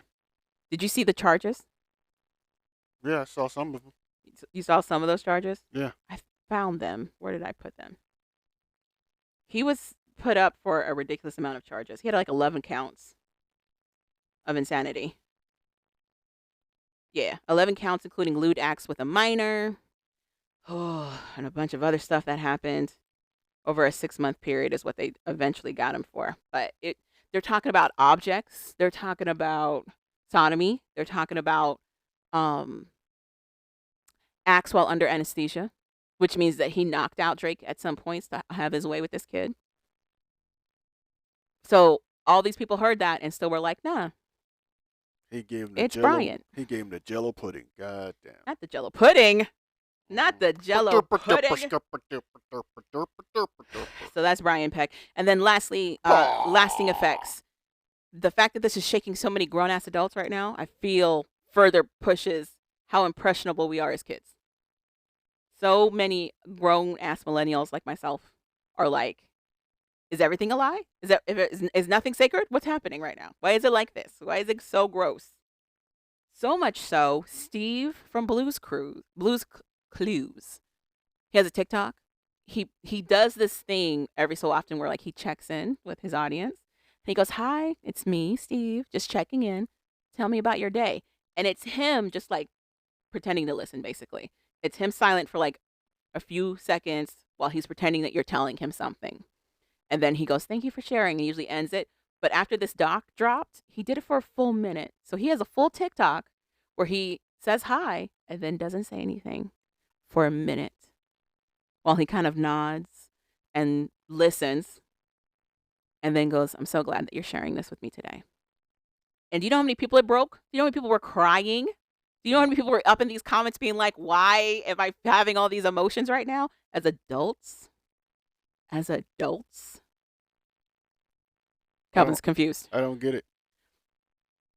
The point is that a trusted figure from their childhood is checking in on them after all of these allegations dropped on a documentary around actors and shows from their childhood. And the resonance is still there. Like that same, I don't want to say loyalty, but interest, that vested interest in all of this is still there. I didn't watch Blue Clues like that. Okay. You also like love to say how you have zero emotions. But the No. point is something that tapped into their childhood, it's still so fresh and present. That's the point. We're adults in our 40s, but our nostalgia around our childhood is still at the surface. So when you looked at TikTok, did you break down and start typing in, texting and stuff? Yeah, absolutely. That you... I can't believe everything's a lie, Steve. What's happening right now? Yeah. I'm just asking. But my point is, when people say like it's just a kid show, or when Dan Schneider did his own little interview, which was such a flop, for himself to try to paint himself in a better light, the reason it's not taking off, the reason around all this mental health discussion, is because there's still that little kid in us that was so reflected in what we were watching, in my take. So, all of that to say, I highly enjoyed this series. Supposedly, there might be a season 2. Dear God, what would they even talk about? I will be watching because it's interesting as shit to me. It's terrifying. It's life. There are evils in the world that we That's can't rather control. flippant. It is what it is. So, these kids just got what they got. No, it's just What did you think around the discussion about these kids just being left to pick up the pieces after they were unceremoniously dropped from these shows? Like, identity crises happened That's when they what- got dropped from these shows. that's the entertainment business, man. Mm-hmm. When they're done with you, they're done with you. They got in a business where one day they can really like you, Yeah. and the next day they don't have to care about you. Yeah. So I don't know what to say or what to tell them. That's the business they chose. I feel like, for me, that is the aspect that the parents dropped the ball on. For me. You just got to be a parent and you just got to be a parent and be there when it falls. I feel like the parents should have prepared them a little bit better to let them know that it's fleeting. Here's what I'm going to say to you about the parents. Mm, They didn't know what they were really getting into. I agree. So they didn't know how to react because I agree. it wasn't their dream. True. Well, for some of these parents, it wasn't their dream. But they definitely had no idea of the realities about pursuing this particular dream, for sure. Yeah, so they don't know. There's no manual. That's true. So they didn't know. Also, I think people understand Hollywood doesn't function like a corporate office, but I don't think they really understand how it does not function like a corporate office. There's no HR. There's no one to hold these people accountable for unethical decision making in that business at all. The problem is they heard all the stories and heard about the bad side. They just pray that it doesn't happen to them. Yeah. Or they have this, it's not going to happen to my child. My child is uber talented. Right. I agree. Well, everybody who goes there was at some point had some type of talent. My thing is, if you were thinking there was a structure, look at how you got in. Auditions aren't easy processes. That's what it's. Also, when Drake is talking about how they were going to do the spinoff shows and all of that, they weren't going to formal meetings. Dan Schneider was taking them out for lunches and dinners. Like, corporate world doesn't do that. What I'm saying to you is, in their minds, that's structure. Yeah. Well, So I think in their minds, they were like, that's Hollywood. That's how That's Hollywood. How it operates. Which is terrible. I don't know. So yeah, worth the watch for sure. Quiet on Set, Dark Side of Kids TV. Do you want to talk about Freaknik now? Look at them, get them dead dukes on. Is that a yes? Yes. Okay. Go ahead, Calvin. Bring us in. You see the Look at them, paper. get them dead dukes on. So pretty much Freaknik is a big ass party. Yeah. That is thrown in Atlanta, Georgia on spring break weekend. So like March, April-ish time Yeah. frames. Do you want to tell us how it started? I guess so, because I thought you were going to do that, but no. So I'll do it. Freaknik was birthed by a bunch of college students from Spelman. Yeah. I guess they were from a social club. No guesses. They were. They were from a social club on the campus of a DC Metro Club. Okay, Calvin's saying all of this incorrectly. I think he's straight reading these notes. Yes, I don't know because this Spelman is your free College hand, not my free is hand. out of Atlanta, right? So there's a bunch of DC kids that went to Spelman. Well, DC Metro kids. So they had these social clubs from the states that you were from going to Spelman. There's a California club. There's a DC Metro club. There's a Texas club, stuff like that. So it was a way for you to connect with other people from your home state, but also, mix and mingle amongst yourselves. There was a rivalry between DC Metro Club and California Club on who gave the best parties and events, basically, which gives me a little bit of sense of pride that California Club was up in that mix. And then later DC Metro, because they were including the grandeur of DC, Maryland, Virginia. Everybody in that little area was all considered part of DC Metro Club. DC Metro Club, as a get back to the California Club, decided to create a picnic event, like an outdoor event, basically. And they called it Freaknik. It was supposed to be a mix of freaky or freak and picnic, which is also, as we've learned, not a great word, rooted in slavery. and they decided to call it Freaknik. Freak at the time was not the freak as we understand it from Uncle Luke now. At the time, it was based around Freak Out the Song by Lil Chic, which was a dance. Freak out. Dum, dum, dum, dum. Love freak. Said Love Chic. chic. Freak out. Which was it was mostly focused on like a dance and a vibe. And the vibe wasn't that salacious either. It was just like having a good time. We're freaking out in terms of having a good time. It wasn't what we take it for now. So what happened was the kids who couldn't go home on spring break Yeah. decided to get together and start doing this lunch. And eventually it like caught on. Well, they also got the community involved. So not only did you have kids from Spelman that were doing it, you also had people outside of the college experience joining them. But it was like a kickback. We're at a park cookout vibe. Piedmont Park, that's where it started. Right. Which if you're familiar with Atlanta is a nice big park. It's very pretty. Wouldn't say. But it starts to grow. It goes from being this little college cookout event to more of like a spring break destination as the years go on.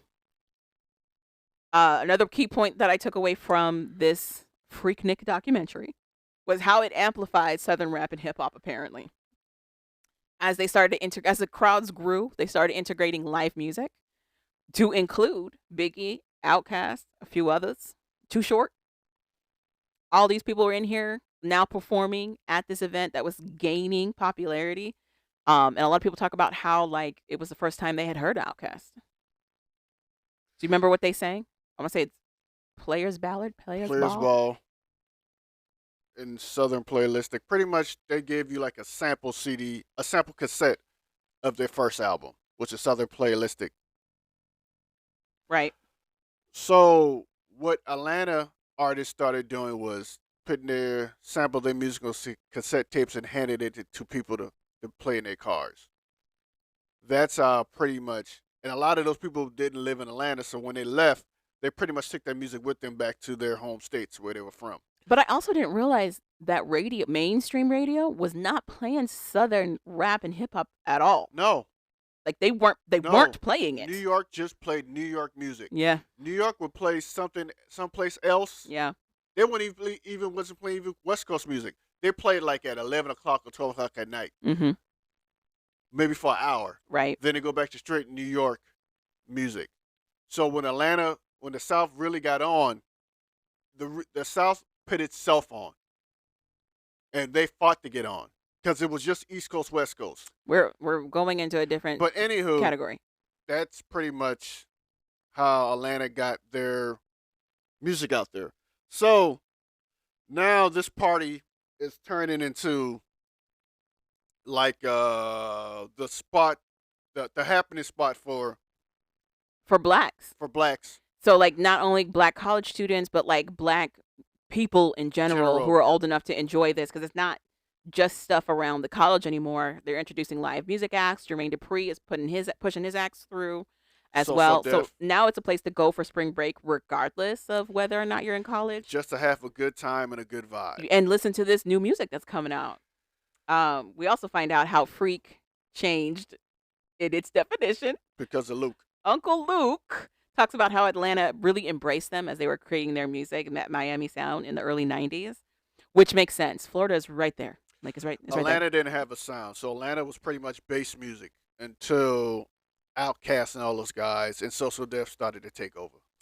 So Luke is quoted as saying that like you got this little innocent Freaknik, and then you got this crazy motherfucker in Miami, which is Luke, doing these sexually driven wild ass songs, screaming, "We want some pussy." Get him that Duke song. We want some pussy, and then you get these sexually charged up college students, and he was like, it was just a marriage in bliss. Like it was, the vibes just matched each other. You have his high energy, very high sexually songs that are meeting an audience that will eat that up. They loved it, and they were having the time of their lives. So the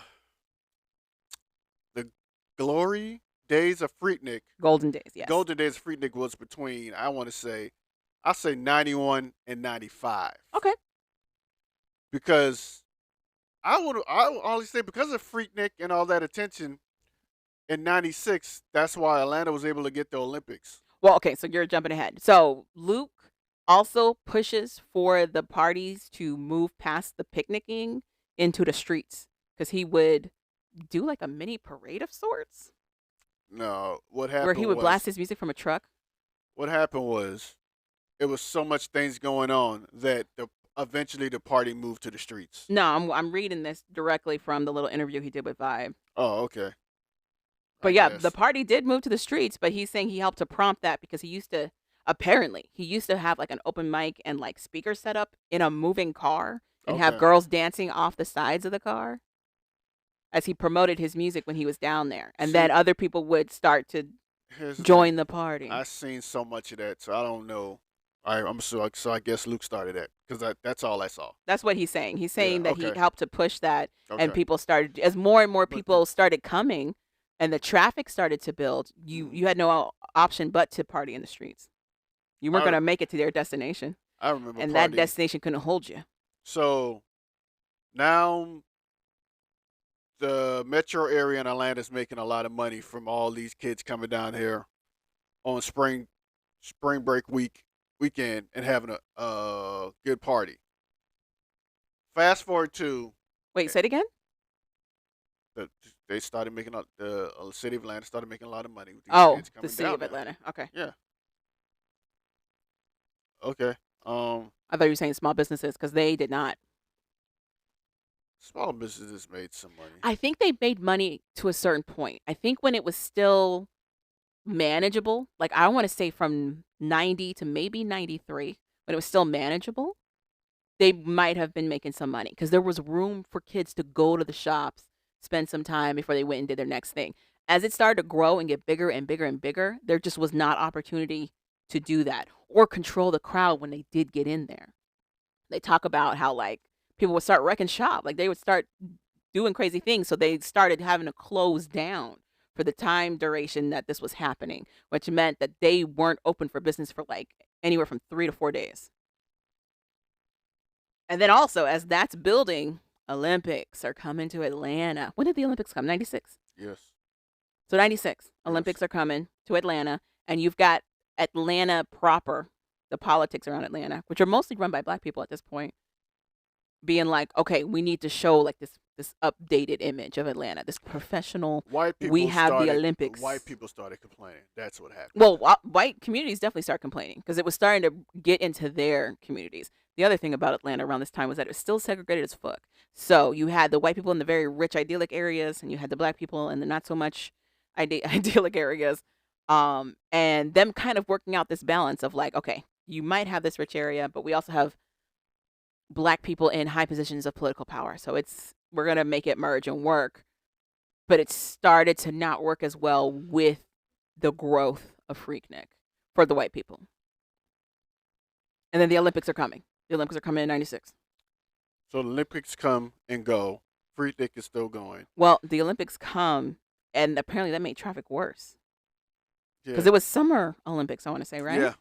So as they're preparing for the Summer Olympics, and then they have Freaknik, which is anywhere from April to May, they had to tighten their grip of where you could have it. So they started making that area of where you could do it smaller. What they started doing, they started blocking off streets. Yeah. So you couldn't turn and go nowhere. So now you just driving through Atlanta. Yeah. You're not even driving through Atlanta. You're just stuck Parked. in traffic. Yeah, you're parked in Atlanta. And now these people who are probably liquored up, high, are now stuck in traffic and cars the whole time. Now they're frustrated. Yeah. So now the happy atmosphere is turning into misery and anger. Well, the other thing feeding that is this disdain for how people are, I guess, holding themselves in public also because the sexual dancing and whatnot is upped. Also, how the police is treating people. People are not liking the way they're being treated by the police in the city because the city is pretty much barring them from doing anything. So they're just stuck in cars. That's when all the crazy stuff started really happening. I disagree, and according to this documentary, they also disagree with that sentiment. 96 is where all the after 96 is where all the crazy stuff really That's started not happening. the date they got in here. What's the date? 95. 96 is where all the crazy stuff started happening. Um, I because don't think the crazy stuff happened like a 95, light switch. I don't think it was like 95, 98 happened, boom. 95 was the last year where you can actually go. They weren't blocking off damn near all the streets. Okay, but I still think that there was this undercurrent of we can do whatever we want to these ladies that was still growing. It just got real loud in the later years, but I think it was still Exploded present. in like after 96, 98, 99. I think 98 was the last Freaknik, right? I don't know. I think 98 was the I think it last was Freak. 99. Well, I didn't go to Freaknik 98 or 99 because it was Yeah, it was was canceled in horrible. 99. Yeah, it was just horrible. I think my last Freaknik was like 96. 97, 98, 99 were just horrible. I take them back. I think 97 was my last Freaknik because that's when it was insane. Like, it wasn't safe for nobody, really, So, at that point. as the crowds are continuing to grow, because more and more people who are not from Atlanta are showing up for Freaknik, and now there's even smaller spaces for them to even do anything in. On top of that, also there's this growing image of Freaknik that you can go there and it's just going to be ass and titty. It's going to be ass and titty it's nonstop. just do whatever you want to do. Grab women how you want to grab them. Do whatever you want to do. So 97, 98, 99 were like the worst years of Freaknik. So, according to this article, it starts growing in 95 and escalates as we get further towards 99. Basically, where it becomes apparent to people that live in Atlanta that like it's not a place to be at all. When Freaknik happens, they're leaving town. They're going other places because they don't want to be around Freaknik at that point. This article says that in 98 is when they were getting multiple rapes and crimes against women reported to them. So it was, according to the police department in the city of Atlanta, it was a slow grow from like maybe 1 or 2 cases in 96 to like 7 to 10 in 97. Or sorry, 97. And then 30s, 40s, 50s, So 98, 99. I want to say in 96. First of all, I had a blast.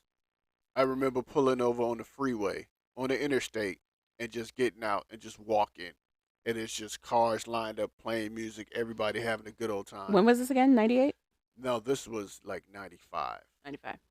96. 96 to So you were 13. Okay. 96, same thing, having a good old time. Remember being at downtown and underground, watching concerts and all that stuff, having a good old time. What's that got to do with what we're talking about with ladies? Now, 96-ish is when I first saw the whole thing where I'm like, yeah, it's getting unsafe for females.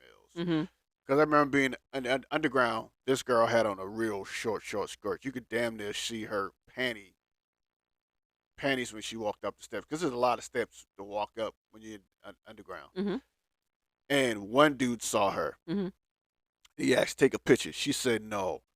And then a bushel of dudes ran over there. Now they're grabbing at her. And she's like, no, no, no. And then, luckily for her, there was a cop on horseback that was right there. And them dudes just dispersed. I saw another incident when this girl, she had on a bra top and some long pants, I think it was. Mm-hmm. She wouldn't take a picture. She was maybe 5'5". Mm-hmm. Man, them dudes ran up on her so quick. It was a wrap. But it's also this complacency to not help either, not do anything. Just watch and be like, that sucks for you. Anywho, on to the next scene. Like, there was also a lot of that. And also, I can't blame people for not stepping in because, like you said, it's a lot of dudes. It's a lot of people all ganged up on this one person. We said something, but it's like 30 goddamn It's a lot dudes. of people. Yeah, it's a lot of people. And you don't know none of them. Mm-hmm. None of them.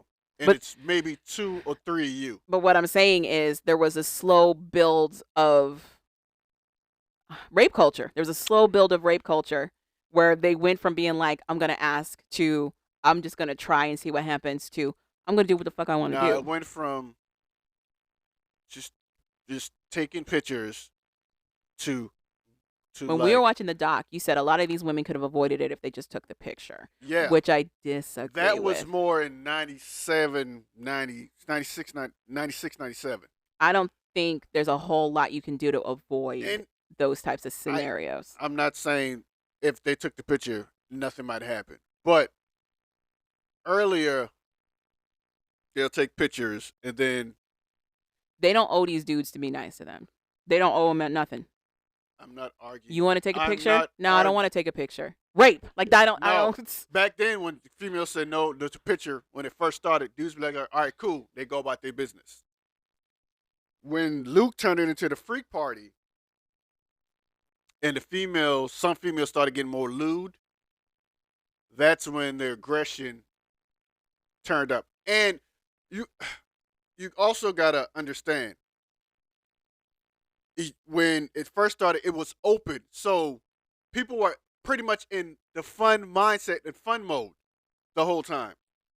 Later on, like 96, 97, when they started blocking off roads and stuff, people were angry.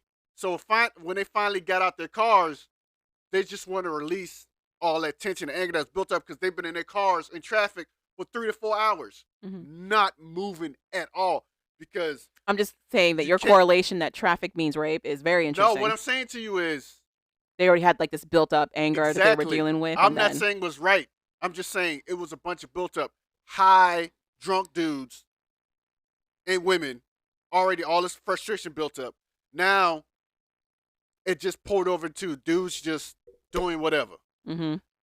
Not to mention the police presence was ridiculous later on, like in 96, 97, 98. Well, the police presence got amped up because of, they wanted to push this image that Freaknik was only happening in like this one area, so they amped up the police force to keep them that way. But also, I think they were realizing we're losing control of this party. We're losing control of this party. I don't think they were really losing control. I think they were, because But you weren't there though. A lot of the people that were causing this ruckus weren't from Atlanta. That's what I'm saying. And that's what I'm saying. You have people traveling from other states and getting into this trouble. The city can only do so much, and you really have to be a resident for them to really push and enforce anything. And what if no one's from there and they're acting like this, and then they go home. If you're gonna tell me, sure, whatever. Like I said, I'm just saying, when it was only Atlanta people there, they weren't dealing with these issues. The outside forces made it difficult. But what I'm saying is, the way they started shutting everything down, they helped fuel some of that because people were frustrated and angry. We came all the way down here to have fun, and they're not letting us have fun. We can't go nowhere. We can't go to this park no more because they don't want us at this park. We can't get out and have fun and do this. We're stuck in cars, and we've been stuck in traffic for 2 hours, and we haven't even gone a block yet. We can't turn here because this is cut off. We can't turn here because this is cut off. Which I feel is furthering my point that they couldn't control this party at a certain point. I think them trying to control it preemptively caused a lot of some of the situation. That's all I'm saying. It wasn't preemptive, it was postemptive. Nah, they started cutting off stuff before the Olympics. They said they started cutting it off around the Olympics. Olympics was 96. They were trying to portray this image. Yeah. So they started shutting stuff down in 96 before the Olympics, and you couldn't go nowhere. But according to the documentary, they didn't start really making it a tiny space until 97. Not after the Olympics. Now you got Centennial Park. They don't want us down there. Mm-hmm. So now they're trying to keep us out of downtown Atlanta. By us, he means black people. They're trying to keep us from downtown Atlanta. Mm-hmm. So now you can't turn. That's what they're telling you. You stuck on the interstate, and Two Shows talking about how you be stuck in traffic for 2 hours and you haven't even gone a block. Mm-hmm. That's what it was. That built up all the frustrations. And that's when everything exploded, really, to me. Okay. In your opinion. From being there, yeah. So the lady that they interviewed, I don't know if you watched it. Did you see the part where they interviewed the lady who went on the news to talk about her assault? Yeah. That apparently that happened like around 98. Yeah. for her. Yeah. She talks about how like it the assaults were growing at that point. Like she and her friends all knew somebody who had been assaulted going to Freaknik, Yeah. but it was just hitting different levels now in the Yeah. later Yeah. 90s for whatever Yeah. reason. Yeah. But it had always been happening. Yeah. I think after '96, it just took a downturn. That's like I said. I stopped going, Mm-hmm. and my family in Atlanta, they didn't go. They stopped What I going. found interesting is when they're showing clips for the later years, it's mostly dudes. Yeah. There's not a lot of women. Yeah. Yeah. It's mostly dudes. Yeah. But it's also mostly dudes taking their pants off. Yeah. Like, Yeah. confusion. Yeah. It got crazy. Yeah. Confusion. It got real crazy. This dude grabs this girl out her car. She's sitting in the passenger seat, and it looks like her friend's car, somebody's car. He pulls her out through the window. Grabs her, lifts her up so that her crotch is in his face, and pretends to give her oral over her pants. And she's screaming because he's got her raised up high on his shoulders. He's standing up. And it's the other dudes helping him. They're like supporting her back. They're pushing her towards him. I can remember a fight. This dude had his girl on his shoulders, and these dudes yanked her off his shoulders. Fight breaks out downtown at the ground. So yeah, it got really unsafe. Like after Centennial Park was built, that's when it just went downhill. That's what a lot of people said. And then apparently it just like finally was done with in '99. Yeah. I didn't even go after that. But I had so much fun out there. What did you think about people trying to bring it back? That guy talked about how he found out that the trademark for Freaknik was up for grabs after T-Pain's Cartoon Network show ended. So he grabbed it, and now he's created it as like a festival. So it's like a full like 3-day festival like Coachella. You can go there, check out vendors, dance to some live music. What did you think about that? Whatever. It ain't like the original. That's what a lot of the other people in the documentary These young kids don't know Freaknik. This guy was like, you don't have to bring Freaknik back. You can creating your own festivals is more than enough. You can show how young kids are partying now. You don't have to go and bring Freaknik back. You're never going to bring back the golden days of Freaknik. It was a one-time thing. Exactly, it was. And two, these kids don't even party like that. Yeah, they do. Not really. Yeah, they do. Nah. Just not like how we used to. Nah, they don't party like they do more. It's more for show. It's not for fun. Well, they bring that up too. They talk about how it's image focused. So it's to put on the gram, put on TikTok. Yeah. It's more to be like, check out this experience, but not actually being the experience. Yeah. We didn't give two shits about. We were videotaping the experience. Sure. Yeah, we were. Sure. We were. I feel like they were videotaping the girls, but whatever. Yeah, the girls. I don't think experience. they were like, let me do everything. This is us getting ready. No, they definitely weren't doing that. No, the girls with the experience. You're so crazy. But I was shocked that they actually went through with the documentary. You see ass and titties. So apparently Black Twitter is not happy with this Freaknik doc. Would you venture a guess? Why? Is this an old article? No. Nope. Published yesterday. So according to The Root, now that this is out, Black Twitter does not like it. They're like, yeah, it covers the good, the bad, and the reprehensible of Freaknik, but it doesn't nearly cover what they were expecting, basically. I don't know what else they were expecting it to cover at that point. What they were expecting to cover more of the good times? I don't know. But they weren't happy with it. The biggest complaint is that they feel the project was pointless. They don't think it really went beyond the surface level examination of Freaknik. Did they watch the same documentary? I don't know. I don't know how in depth they think you can go into about a big ass party. They're saying the one done in the '90s by MTV was better because it was raw. It gave you more information of how real and authentic it was. Apparently, I'm like, did it? Did it? It's a documentary about grabbing ass, shaking ass, and taking pictures. That's really what it is about. Like, I don't understand how in depth you can get with that. Why was 21 Savage on the Freaknik doc? I mean, that's a valid question. But 21 Savage is from Atlanta. Yeah. He would have grown up like you did and in that environment. So he would have known. I don't even know if he was born. 21 Savage? Yeah, when Freaknik He might have just been born when Freaknik started. He might be a Freaknik baby. What was that laugh, Calvin? Oh, he was born in 92 in the UK. Yeah, he's a Freaknik baby. No, he wasn't born in Georgia at all. He was born in the United Kingdom. Where did he live? Where did he grow up? Newham, London. So he was there. It says he also grew up in Georgia. I don't know what the ages are. Okay. But he was born in 92. Okay. So I do get the question of like, what would he know about Freaknik? Yeah. Even with it ending in 99, he was 7. So I don't. Yeah, so I don't. So why the that's a hell- valid point. Why Why is the hell he here? was he on the documentary? That's a good goddamn question. I definitely thought he was closer to our age and was like a I knew kid. he wasn't close to our age. That's too funny. I was like, maybe he's a Freaknik baby. Maybe his mama got pregnant at Freaknik.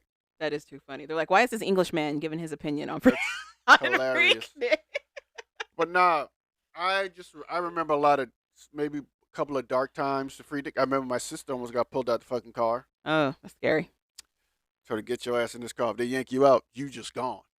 Ooh, also apparently they don't like that nobody's referring to the booty shaking music as twerking. We didn't call it twerking back That's then. booty shaking It music. was booty shaking music. It wasn't twerking. We did not call it twerking. Twerking didn't start until, I don't know when twerking happened. Mid 2000s. Yeah, it was booty shaking music. Yeah. That's what it was. I like how people from another generation gonna tell another generation how they should, Go. how And they, B. yeah, how they. I'm like, bitch, we invented it, so that's our generation anyway. So once again, your generation still loses. I thought this documentary was worth the watch. I did. I enjoyed it. I liked getting the origin. We I came liked up with the word twerk anyway. Did Yeah. we? Yin Yang Twins, 90s, mid 90s. That wouldn't have been mid 90s, and that Whistle would have While You been Twerk. early 2000s. No, Yin Yang Twins, Whistle While You Twerk came out in the like 2000s. 98, 99. I'm gonna look it up. But anyway, I liked finding out the origin. I liked that it came from this like genuine, almost pure space of like, we want to figure out a way to celebrate us as Black people, because there's not a lot of spaces, especially in the 90s, let alone the 80s, for us to really do that. So how do we do that? Let's do this. Let's think of a cool, funky name because we're college students. But then it just turned into this whole other thing. Because Uncle Luke started coming out there talking about head, and more head. I mean, I want to blame Uncle Luke, but I would be a liar to say that I did not dance hard to those songs. But We so also, horny. the We so horny. that era of Luke only went to like 93, 94.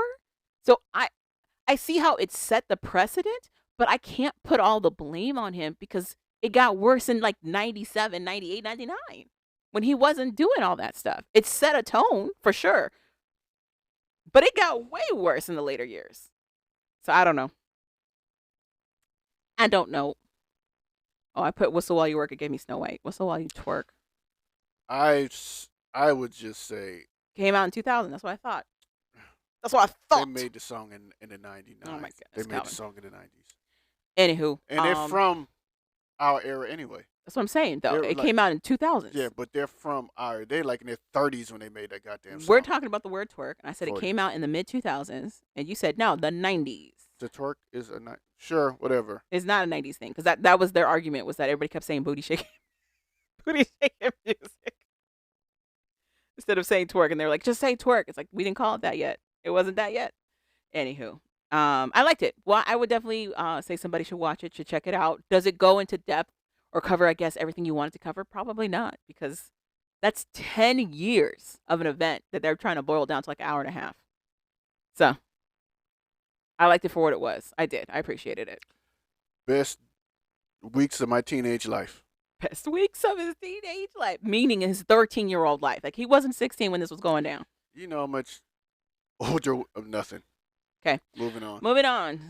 Let's talk about I almost told part him one. I almost told him myself. Part one of the single life, 90-day single life. Tell all.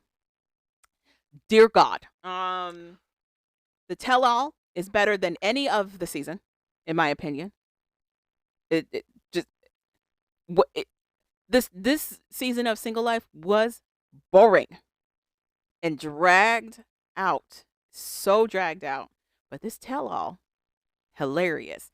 Before the tell all even starts, they're already like, let's amp it up with the drama. It's everybody judging everybody else. They're not turning that mirror to themselves. They're just judging everybody else around them. We got Tim asking Teray about being a virgin. Like, it's really bugging Tim that Teray is a virgin, and I'm not sure why. I don't know why he's so obsessed with this, but he is. And it's him just being like, so what's happening there? Why is this? Why aren't you trying to get laid? From Tim. And it's John also like chiming in and being like, well, it's going to be like this. It's going to be like that. Blah, blah, blah, blah, blah. Which is total BS. First of all, I would never take any Female advice from Tim. female advice from Tim, Listen, a man who can't even kiss a woman. when Miss Debbie comes on set and sits next to Tim, Tim is already bothered. And I'm like, I don't know what's happening here, but I'm invested. And then it's Miss Debbie being like, I thought Tim was just such a bitch. He looks so mean. I didn't even, he never talks to me. I don't, like, she's just going in on Tim, and he is giving her nothing, and it's hilarious to me. Miss Debbie got on my goddamn nerves. She had something to say for everybody except for herself. She got on my nerves. And then she also is trying to call out Chantel for the slut shaming that's going to happen to Chantel as the show starts. It's insane. But it's Miss Debbie being like, I can't believe that Chantel would do this or do that, and the ethics of it. And she's a young lady. She's presenting herself incorrectly to these men. And it's just like, oh, okay, please stop. Because she said she wasn't wearing any underwear. One time Women, in Greece. women free ball it all the time. All the time. Anyway, Free ball it all the time. who do you want to talk about first? You know how many women took off their pants? I'm like, yo, you don't have any underwear on. That's disgusting. Calvin, how many women are you seeing on a regular basis that take off their pants and have no underwear on? We're going to talk about Chantel first. Calvin. Moving on to Chantel. She's still in contact with Giannis. Giannis, is that better? Yes, because his name's not Giannis. She just further pushes this idea that foreign men are better than domestic men. She's like, there's just something about them. Oh, okay. Yeah. Apparently, she had a little run-in with Waka Flocka. Waka Flocka! Supposedly, that story was okay. First of all, everybody said what I was thinking, because the whole internet was talking about Drake supposedly getting into her DMs, but she is mum on it. She doesn't want to talk about it. She's like, I can't confirm nor deny, basically, around Drake, which is weird. But she's quick to be like, Waka Flocka got in there, and I met his mom, and we talked, and I'm like, all right. Okay, that's weird. Didn't one of the what's that? Kermit or one of them do the Waka Waka? Fozzie. Okay. Okay. You know, Waka. I just realized Waka Flocka is a fun name to say. Okay. Waka Flocka. Chantel also gets a lecture from Miss Debbie for being a slut in Greece. She's like, Miss Debbie basically is going in on her about how, like, you have a pretty face. You don't need to use your body like this towards men. And it's Chantel being like, I can do whatever I want with my body. But then it's Tim also doubling down, being like, no guy wants to be with somebody who's been all over the place. And it's like, Tim, shut up. Once again. What the fuck are you talking about, Tim? Once Shut up. again, Tim can't tell me anything about a woman. Please shut up. Secondly, how Miss Debbie gonna tell somebody about something when she's in the damn grocery store trying to get lubricant for booty holes and condoms? None of them should be talking. Neither one of them. That's all I'm saying. With her son, by the way. But then it's also John jumping in and being like, yeah, you don't want to make it too available. Like, shut Yeah, up. you don't want to make it too available because you don't want guys, looking Shut at you. up. She can do what the hell she wants to do. Shut the fuck up. Anyway. Well, whatever, dude. I like a woman with no panties. I do love that as they're ganging up on her, we're getting shots of Miss Karen from behind the scenes. Miss Karen is snatched. Chantel's mom now looks And like I a girl that do Kardashian. it no- Yeah. I thought she was a friend. I'm like, oh. Oh, the bestie's here. Who's I'm this? like, oh, Chantel invited her friend. And they turn around, I'm like, oh, she's leaving her husband today. Listen, whatever money she is spending, it is well worth it. That body looks amazing. I'm not gonna lie to Congratulations, Miss you. Karen. Well spent. Congratulations, Miss Karen. You look Well spent. amazing. Blonde hair, glittery glowed outfit. That's right. Absolutely. I still don't understand you as a character, but you are amazing right now. I was like, this is not the lady that does keto in her room. For real. Did her every martial day. arts fully Martial arts in her every day basement. in her basement by herself. I'm like, this is insane. Maybe But- that martial arts is working. So as of part 1, supposedly Giannis and Chantel are still together, which, girl, what? Oh, Sean also talks about how Karen told Chantel, don't you bring home a fiance from your visit to Greece. Don't you do it. Meanwhile, Chantel was definitely trying to make that happen. So I'm hoping somebody shake Chantel into seriousness. Girl, have your fun. Have your fun. Sleep with whoever you want to sleep with. Enjoy. Without strings. Don't get committed to somebody after you've known them for 2 minutes. Please. Please. Anyway. We're gonna skip the Tim and Veronica Why? because that's the juiciest one. Oh, you want to save it for the end? Yeah. Okay, well, let's talk about Teray and Sarper. Sure. Teray doesn't have a storyline other than that he's single. That's his whole storyline. And he's a virgin. Yes, they're really hyping on the fact that this man's a virgin, which, again, why are we talking about his sex life so much? Why are we obsessed? He's trying to be AC Green, Passion of the Christ, 33-year-old virgin. Like, you've got Tim and John going at Teray being like, suck it up, dude. Why you're so scared of rejection? Like this, like they know the personal history of Teray. They don't. They don't. Clearly, this man is going through stuff. Clearly, this man has his own confidence issues that he's working through. I don't know why two people who don't have working relationships are telling Teray what he needs to do. I don't understand that. Or why they're ganging up on him. Or why Tim, of all people, is telling Teray that he needs to get his stick wet. Is that the saying? Dip wet, stick wet, whatever. I don't know what you California people be saying.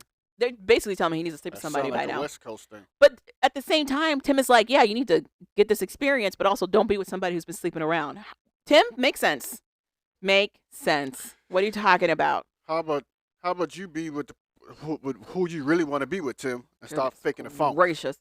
Oh, so then the show, this ain't shit show, is like we got contacted by a dating coach by a man of the name Sarper, who says that he's been with 2,500 women.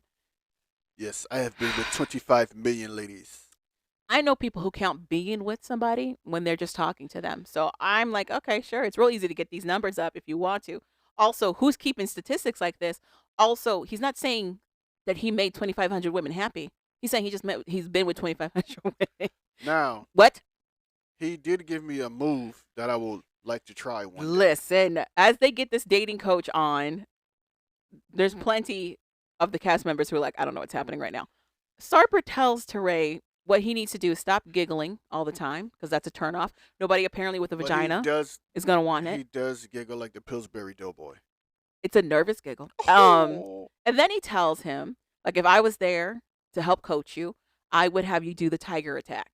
Go ahead and explain the tiger attack. So I did this move on you. It worked. You did not. So I took Javon to a restaurant, sat her by the bathroom, right? So my back is facing the bathroom, absolutely. So I went to the bathroom. I gently put my crotch in her face before I went to the bathroom. No. I go to the bathroom. That's also I not come the back. tip. I gently grab her shoulder and lick the back of her neck. The way that this sounded like right? assault. And then I tell her, "You're mine." He's like, this is what you do. You're gonna go on your date with your lady friend. You're gonna make sure she's interested. You're gonna make sure that she likes you. You're gonna sit her so that her back is facing the bathroom. After you guys have been talking for a little bit, enjoying your food, you're gonna excuse yourself. You're gonna go to the bathroom. When you come back from the bathroom, you're gonna silently approach her, sneak on her like a tiger prowling after prey, and then you're just gonna lay a kiss on her shoulder and her neck. You're gonna lay a quick kiss there so that she can feel it, but don't stay there too long. And then just let her know that you've been thinking. You're going to whisper to her that you've been thinking about her. Assault. Assault. It's not assault. They Call the police. Then you listen in the air. You want this mendingo? This diok. Like, it was terrifying. Don't take any of this advice from a man who's wearing colored contacts. Listen to me. That move works 90% of the time. It was terrifying. And then we watched Miss Debbie rip into Sarper for like a good 10, 15 minutes. Miss Debbie wanted some of the cyper. She did. She did. She for sure did. Anyway.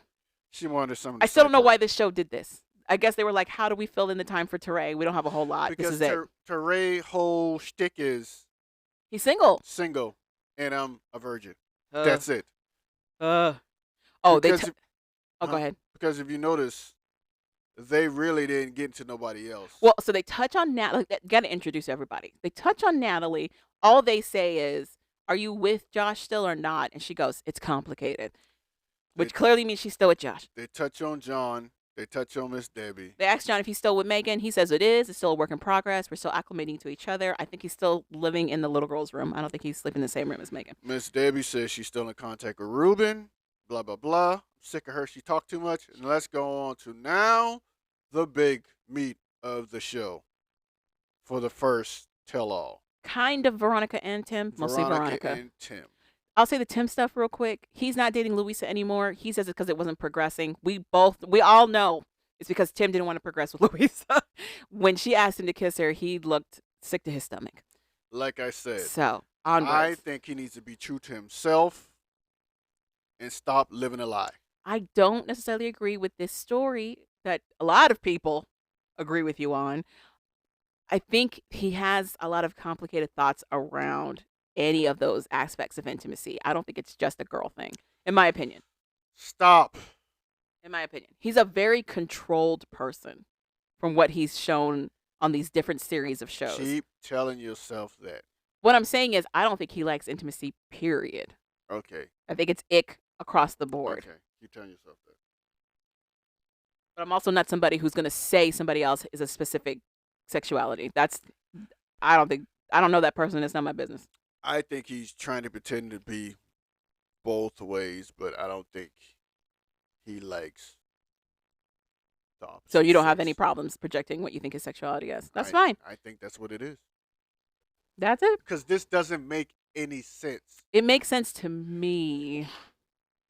I can understand if he's got qualms around a lot of that area. If you don't like intimacy, it's going to be hard for you to be intimate, period. The impression he gives me is that he wants to be coupled up.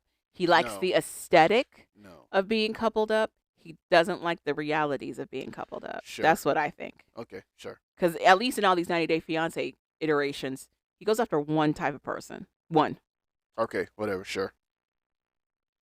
But that's all that we really get from Tim. Apparently, they're going to talk about more about Tim and Louisa in the next part, Tell All, because this was focused on Veronica's messy self.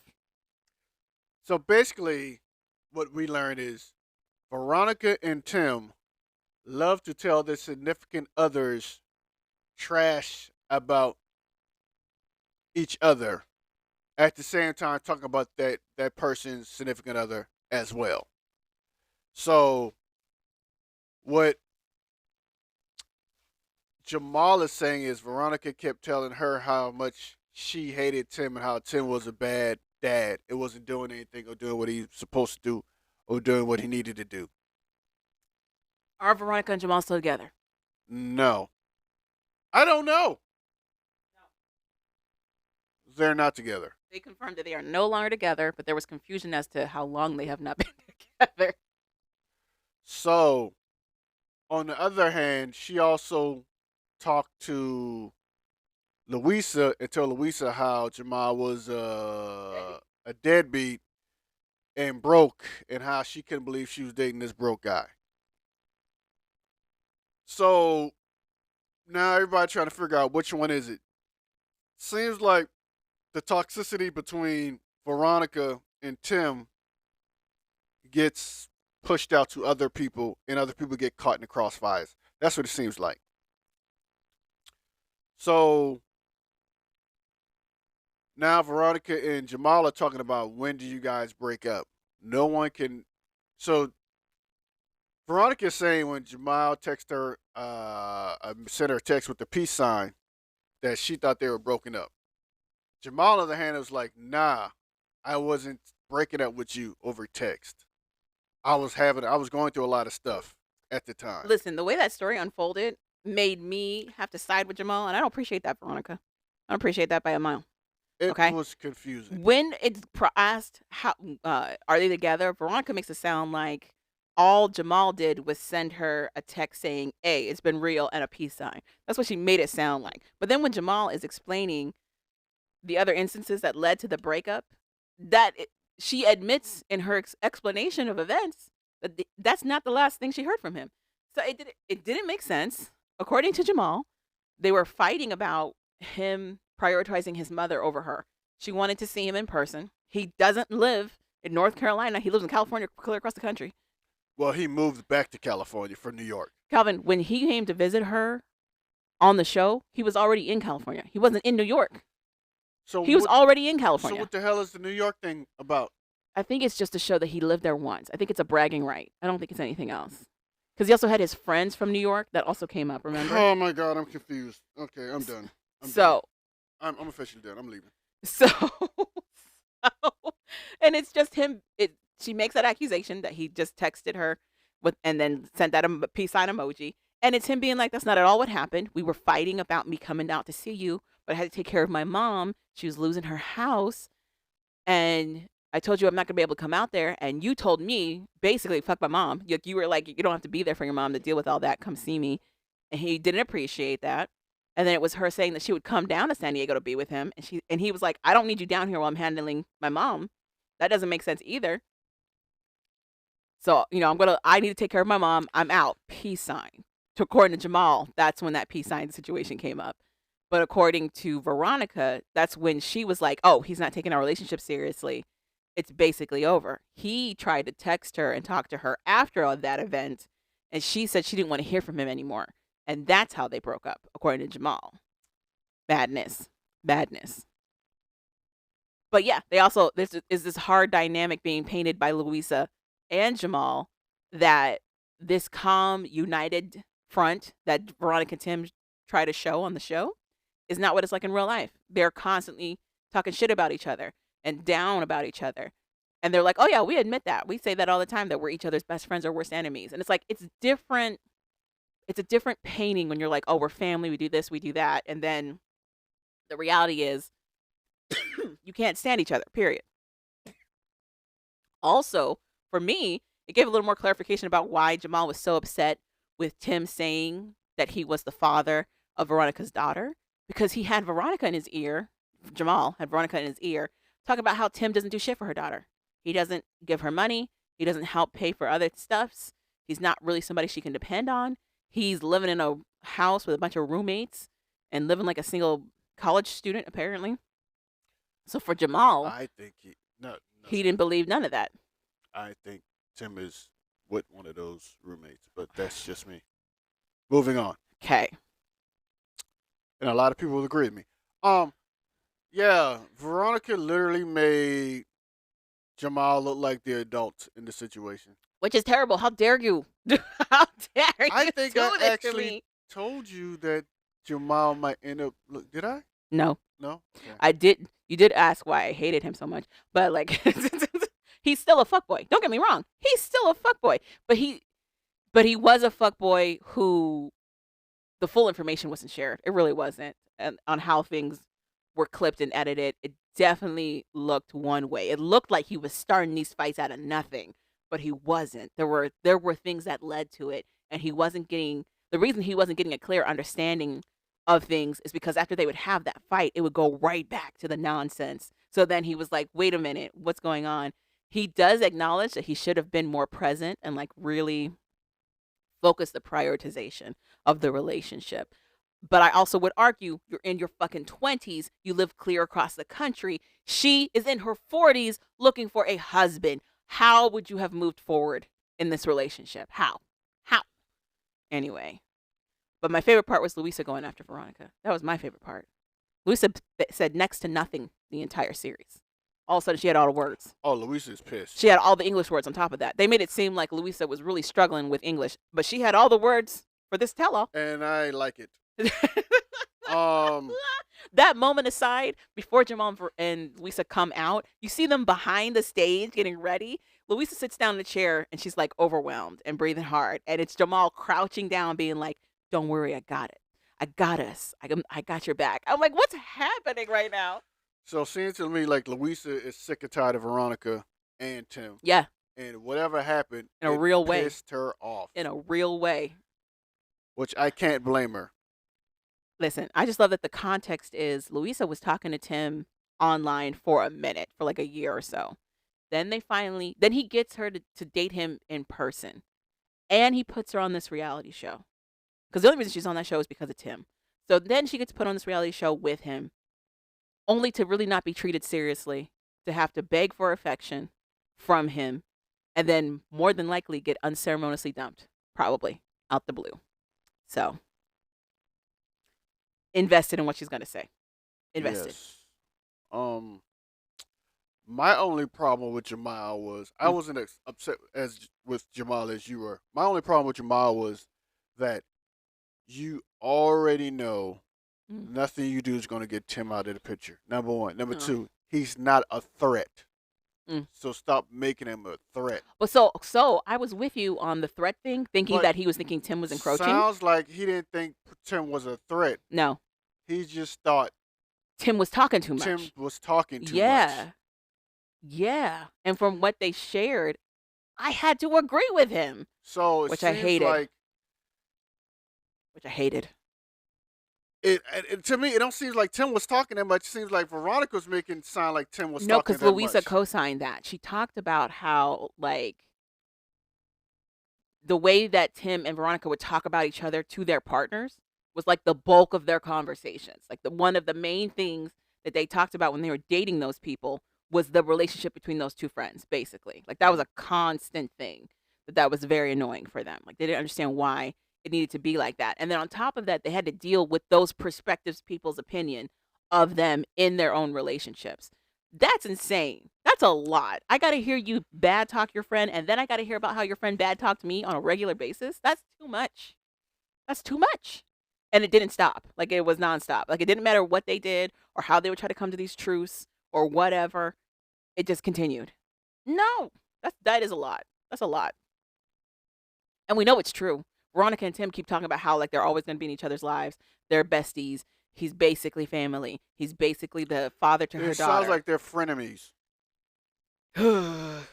But that was pretty much 90-day, the single life Tell all. Part 1. Part 1. They say at the top of that episode, somebody's getting a proposal. There's a proposal moment that's the first of its kind for the tell all. And we were placing bets on who was proposing to whom. My bet is on John and Megan. Calvin said his bet was on either Ruben the Cuban and Miss Debbie, or who was the other couple? I think he said. I thought Josh and whatever. Oh, Natalie. Natalie. But I'm going to surprise you. I think it's going to be Jonas, and Chantel. Even though she leaves the stage crying, and there's a moment where he goes, I don't think she's ready for this. Yeah. Disagree. I think it's going to be that. I disagree. I think her mom is the one that makes her walk off and cry. Why do you think I Giannis think said, it I don't is think funny. she's ready for it? Why do you think he said that? I think he was talking about something else. I think he said that. You know how they cut things in these damn promos. True, but they left that in there. You know what I mean? So like, I don't think it's Chantel. Well, it was my first thing was Miss Debbie, but I don't want her to have happiness now because I hate her guts. She was definitely slut shaming a lot of people. So she's literally. But she also said she's navigating dating, so I don't think it's Miss she Debbie. lost a friend, so I think it's gonna be. It's not Debbie. It's not Teray. I think it's gonna be Josh. It's not Tim. It's not Veronica. Josh and Natalie. I really hope it's not. That would. I think it's gonna be Josh and Natalie. You won't let her see your house, but you're gonna propose to her? Like I don't. What? What? I'm thinking the easy one for me is John and Megan. They're already living together, and Megan put it out there. If we're gonna live together, we might as well get engaged. And he was like, I don't want to do it too soon because I've done that before. I want us to get to know each other. It's been about a year since they filmed. It's been about a year, and he's still living with Megan. I think it's him. We shall see. All right, and that's it. Unless you got anything else. I have nothing.